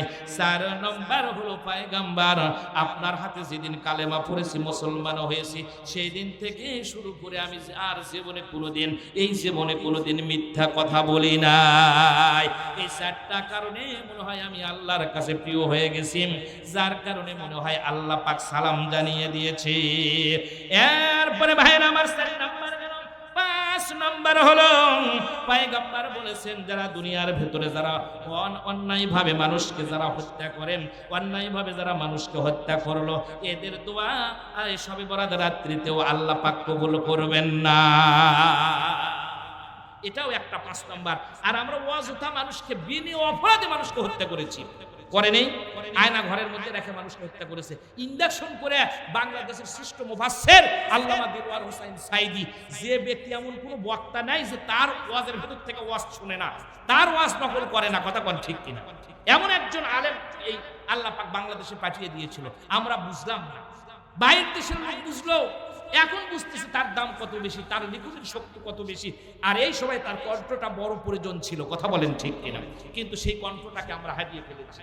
আহারে, তার কথা শুনলে এখনো ক্যাসেটে দিলে মনে হয় ওয়াজগুলো শুনতেছি, মনে হয় তিনি জীবন্ত মানুষের মতন ভাই কথা বলতেছে।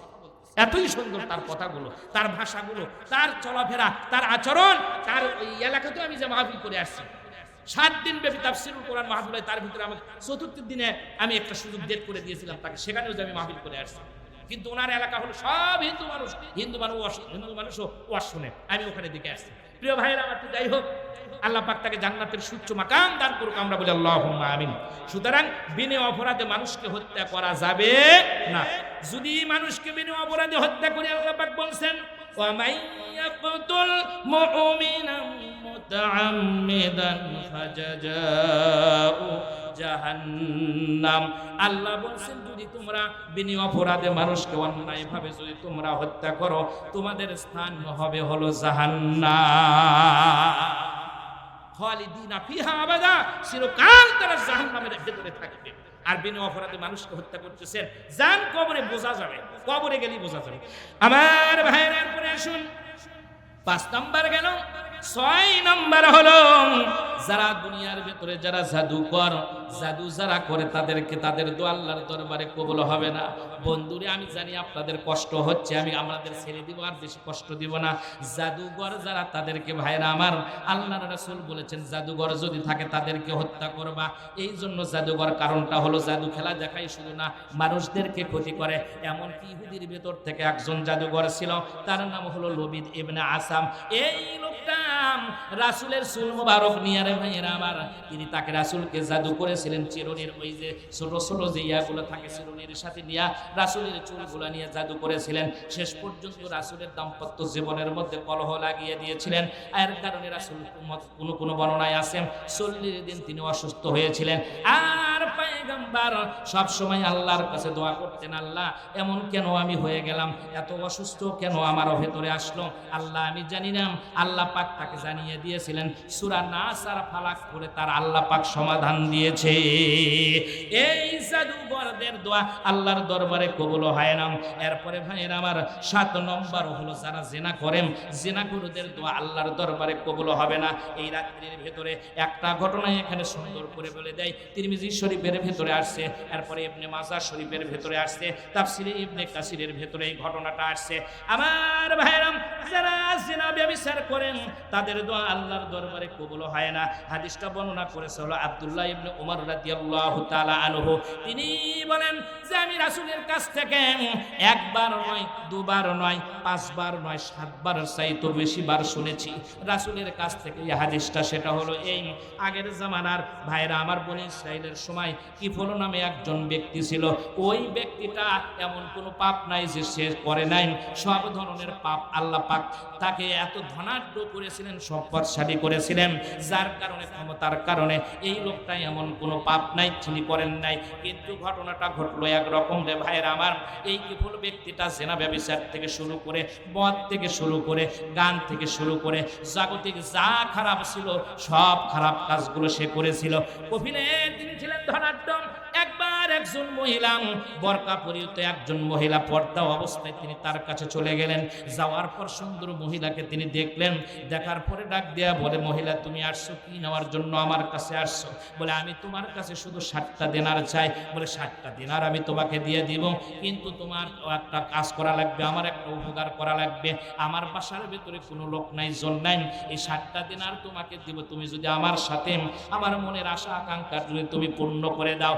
এই কথা বলার সঙ্গে সঙ্গে ভাইরা আমার মেয়েটা তখন ওখান থেকে ডাক দেয়া বলেন, না না আমার দ্বারা সম্ভব নয়, আমি এই কাজটা করতে পারবো না। এরপরে ভাইরা আমার তিনি ওখান থেকে মেয়েটা যখন বের হয়ে চলে আসলাম, আসার পরে তার 2-3টা মেয়ে সন্তান ছিল। বাসার ভেতরে তার স্বামীটা দুনিয়ার থেকে বিদায় হয়ে গেছে। ডাক দেয়া বলতেছে, আজকে এই জায়গার ভেতরে মা তুমি কি খাবারগুলো নিয়ে আসছো নাকি? ডাক দেয়া বলে, বেটি রে খাবার কেমনে নিয়ে আসবো, আমি তো কোনো কাজকর্ম পাই নাই, তবে যাও কালকে আজকে রাতটা ঘুমাইয়া পড়ো, কালকে সকাল হলে কাজের ব্যবস্থা করব। এরপরে কাজের ব্যবস্থা হওয়ার পরে তোমাদের জন্য খাবারের ব্যবস্থা করব। কিন্তু পরের দিন আবার চলে গেল, কাজ পেল না। মেয়েটা যখন আবার কিফুলের কাছে চলে গেছেন, কিফুল এবার ডাক দেয়া বলে, তোমাকে 7টা দিনারই শুধু দিব না, খাবারও আমি দিয়ে দিব, তুমি যদি প্রস্তাবে রাজি হয়ে যাও। ক্ষুধার তাড়নায় ছেলে মেয়েদের কষ্টের কথা মনে পড়ে মেয়েটা তখন রাজি হয়ে যায়। আমার ভাইয়েরা মেয়েটা যখন রাজি হয়ে গেল, আর যখন ভাইরা আমার বিছানার দিকে চলে গেছেন, মেয়েটা তখন কাঁপতেছিল, চোখের থেকে তার পানিগুলা পড়তেছে। এমন টাইমে ডাক দেয়া বলে, কেরেম ওই মহিলা তুমি কেন কাঁপতেছো, আর চোখের ভেতরে পানি কেন? আমি তো তোমাকে জবরদস্তি করি নাই, যার কারণে তুমি কি মনে করছো জোর করে তোমাকে আমি ধর্ষণ করব? তুমিও রাজি আছো, আমিও রাজি আছি, আজকে এই জায়গার ভেতরে তুমি এরকম মন খারাপ কেন করতেছো? ডাক দিয়ে বলতেছেন, তাহলে তুমি শোনো, আমি তোমাকে জোর না করলে কি হবে? কি বললেন, আমার জীবনে কোনোদিন আমার কোনো পুরুষ এই এলাকার ভিতরে কোনো পুরুষ আমাকে স্পর্শ করে নাই। আমি জীবনে কোনোদিন স্বামী ছাড়া আমার ইজ্জত আব্রুতা ধরে রাখছি। আমি জীবনে কোনো পুরুষের সাথে সঙ্গ দেই নাই, কোনো পুরুষের সাথে জেনা আবদ্ধ হই নাই। আমি চিন্তা করতেছি, পেটের কারণে ছেলে মেয়ের দিকে তাকায় জেনা ব্যভিচারে যদি আবদ্ধ হয়ে যায়, কঠিন কিয়ামতের দিন আল্লাহর কাছে আমি কোন মুখ নিয়ে দাঁড়াবো, এই জন্য চোখের পানিগুলো ফেলে দিয়েছি।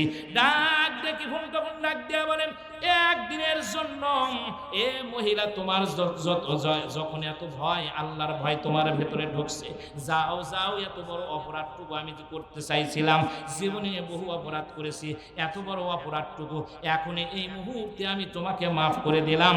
টাকাও আমার কাছ থেকে 60 দিনার নিয়ে যাও, খাবারগুলাও তুমি নিয়ে তোমার ছেলে মেয়ের দিকে চলে যাও।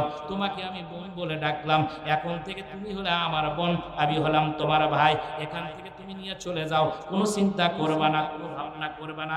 কিন্তু আমার ভেতরেও আল্লাহর ভয়টা ঢুকাইয়া দিলা, এমন কথা তো জীবনে কোনোদিন শুনি নাই। এবার ভাইরা আমার, কি ফল যখন এই অবস্থার মধ্যে পড়ে গেছে, যাওয়ার পর দেখা গেল আল্লাহর ইশারা ইঙ্গিত বোঝা বড় কঠিন। ওই রাত্রিতে কি ফল দুনিয়ার থেকে বিদায় হয়ে গেল।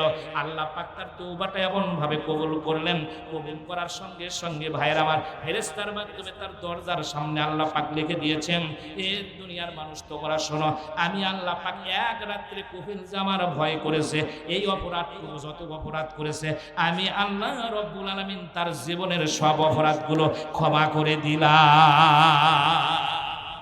একদিনের আল্লাহকে ভয় করার কারণে আল্লাহ পাক তার জীবনের সব গুণ মাফ করে দিয়েছে। লোকজন এসে দেখলো যে হ্যাঁ আসলে তো তাই, কি ফুলের কথা তার বাসার সামনে লেখা আছে, আল্লাহ পাক তার জীবনের সব গুণ মাফ করে দিয়েছে। জোরে বলেন সুবহানাল্লাহ। কিন্তু উনি তো জানেন নাই, দাওয়াত পৌঁছেন নাই, তিনি বোঝেন নাই, সেই জন্য বুঝছে, তওবা করছে। আর আমরা জানিয়া গরু না বয় হাল, তার দুঃখ সর্বকাল, তার দুঃখ চিরকাল। তাহলে আমাদের অবস্থাটা কি হবে?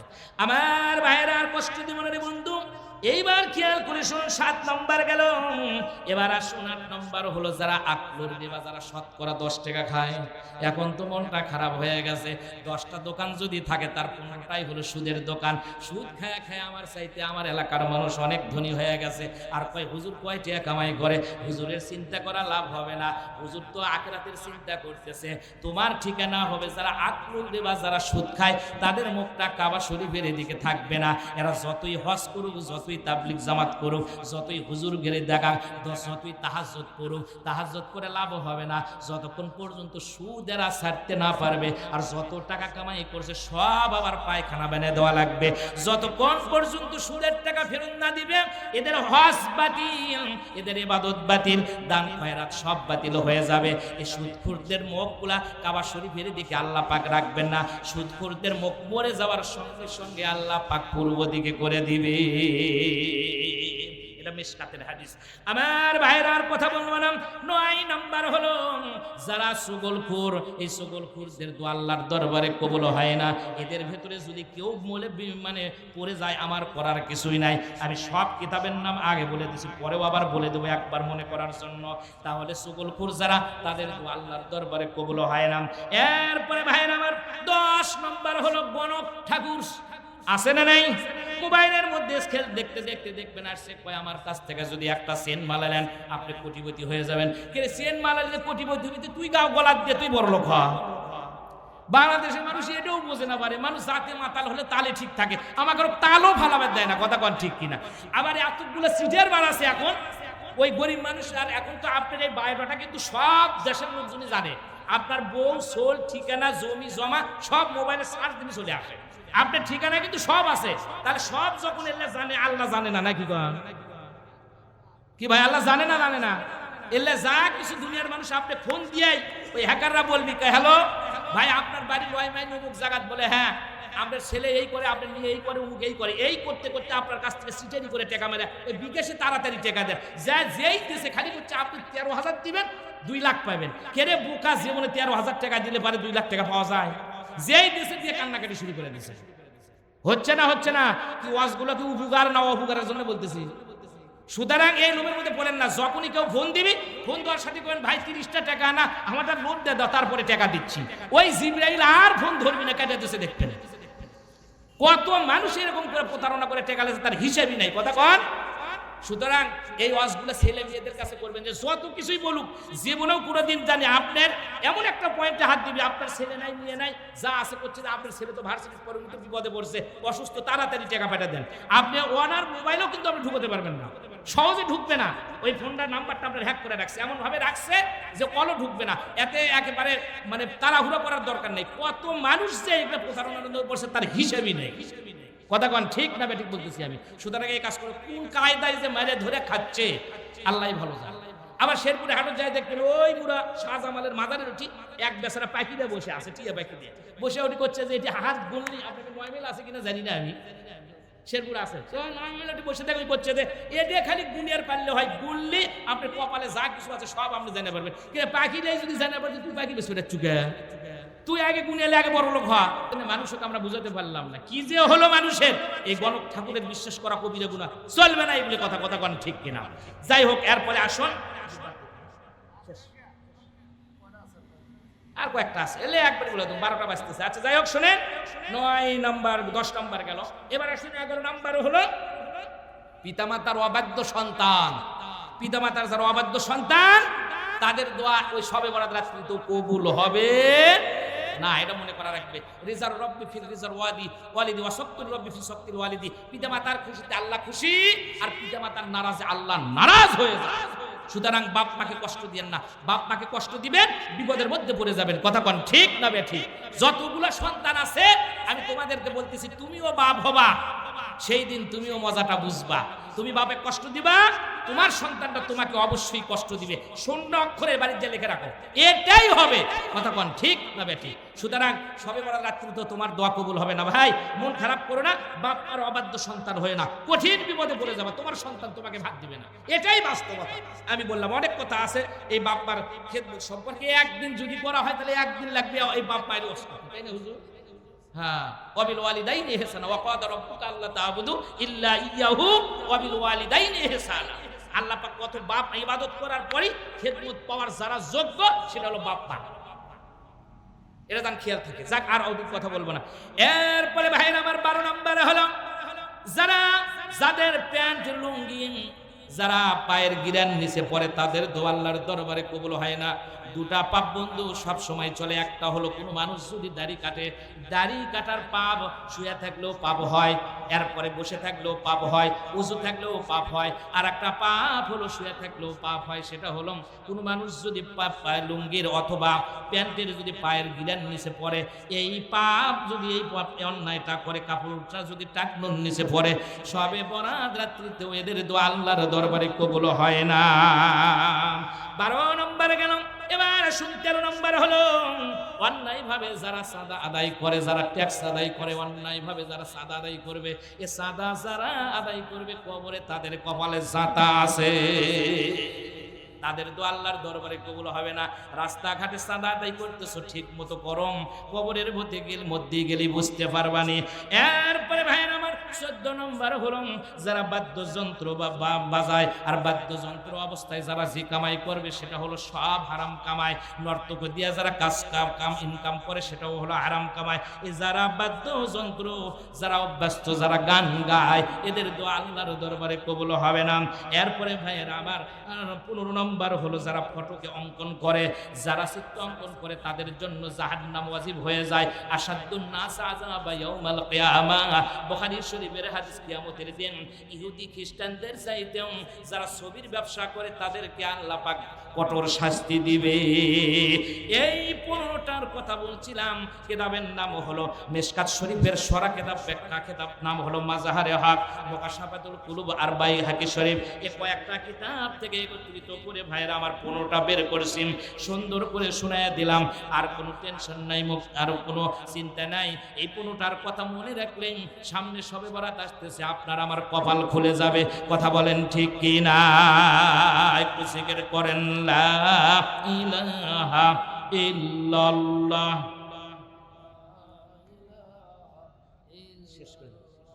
লা ইলাহা ইল্লাল্লাহু মুহাম্মাদুর রাসূলুল্লাহ। সবাই পড়ি সাল্লাল্লাহু আলাইহি ওয়াসাল্লাম। প্রিয় উপস্থিতি, আমি যতটুকু ওয়াদা করছিলাম সব ওয়াদাগুলো আমি শেষ করে দিয়েছি। আমি আর আপনাদের কষ্ট দেব না। অল্প লোক হলেও প্রায় 2 ঘন্টার মতো কথাবার্তা হয়ে গেছে, মনে হয় 12টার কাছাকাছি চলে গেছে। আমি আর আপনাদের কষ্ট দেব না। আর মা বোনরা যেহেতু এখানে নাই, এখানে ওয়াজ করার দরকার নাই। ওয়াজ করলে আমি যদি বলি যে আপনার বাড়ির যেখানে, শেষে বিপদ আরো বেশি হবে। সে মহিলাদের ওয়াজ করলাম না। মা আপনারা যতটুকু আছেন সবই ভালো, কিন্তু পর্দার মধ্যে থাকেন, বরকা কাওয়ার দিবার চায় না। আর বরকাও যদি বানাই, কি যে ফ্যাশনে বরকা, সব বোঝা যায়, কথা কোন ঠিক কিনা? না, এ বরকাও চলবে না। মা বরকার উদ্দেশ্যই হলো, কাপড় পরার উদ্দেশ্য হলো শরীরটা ঢেকে রাখা। আমরা যেভাবে ঢেকে রাখি, মহিলারা ঢেকে রাখতে চায় না। আপনারা ঢেকে ঢুকে থাকেন, কবরের মতো ঢেকেই থাকা লাগবে, সেই চিন্তায় দুনিয়া তারা কবরের মতো হয়েই থাকেন। আল্লাহ পাক মা বোনদের সকলকে বুঝদান করুক। আমরা বলি আল্লাহুম্মা আমিন।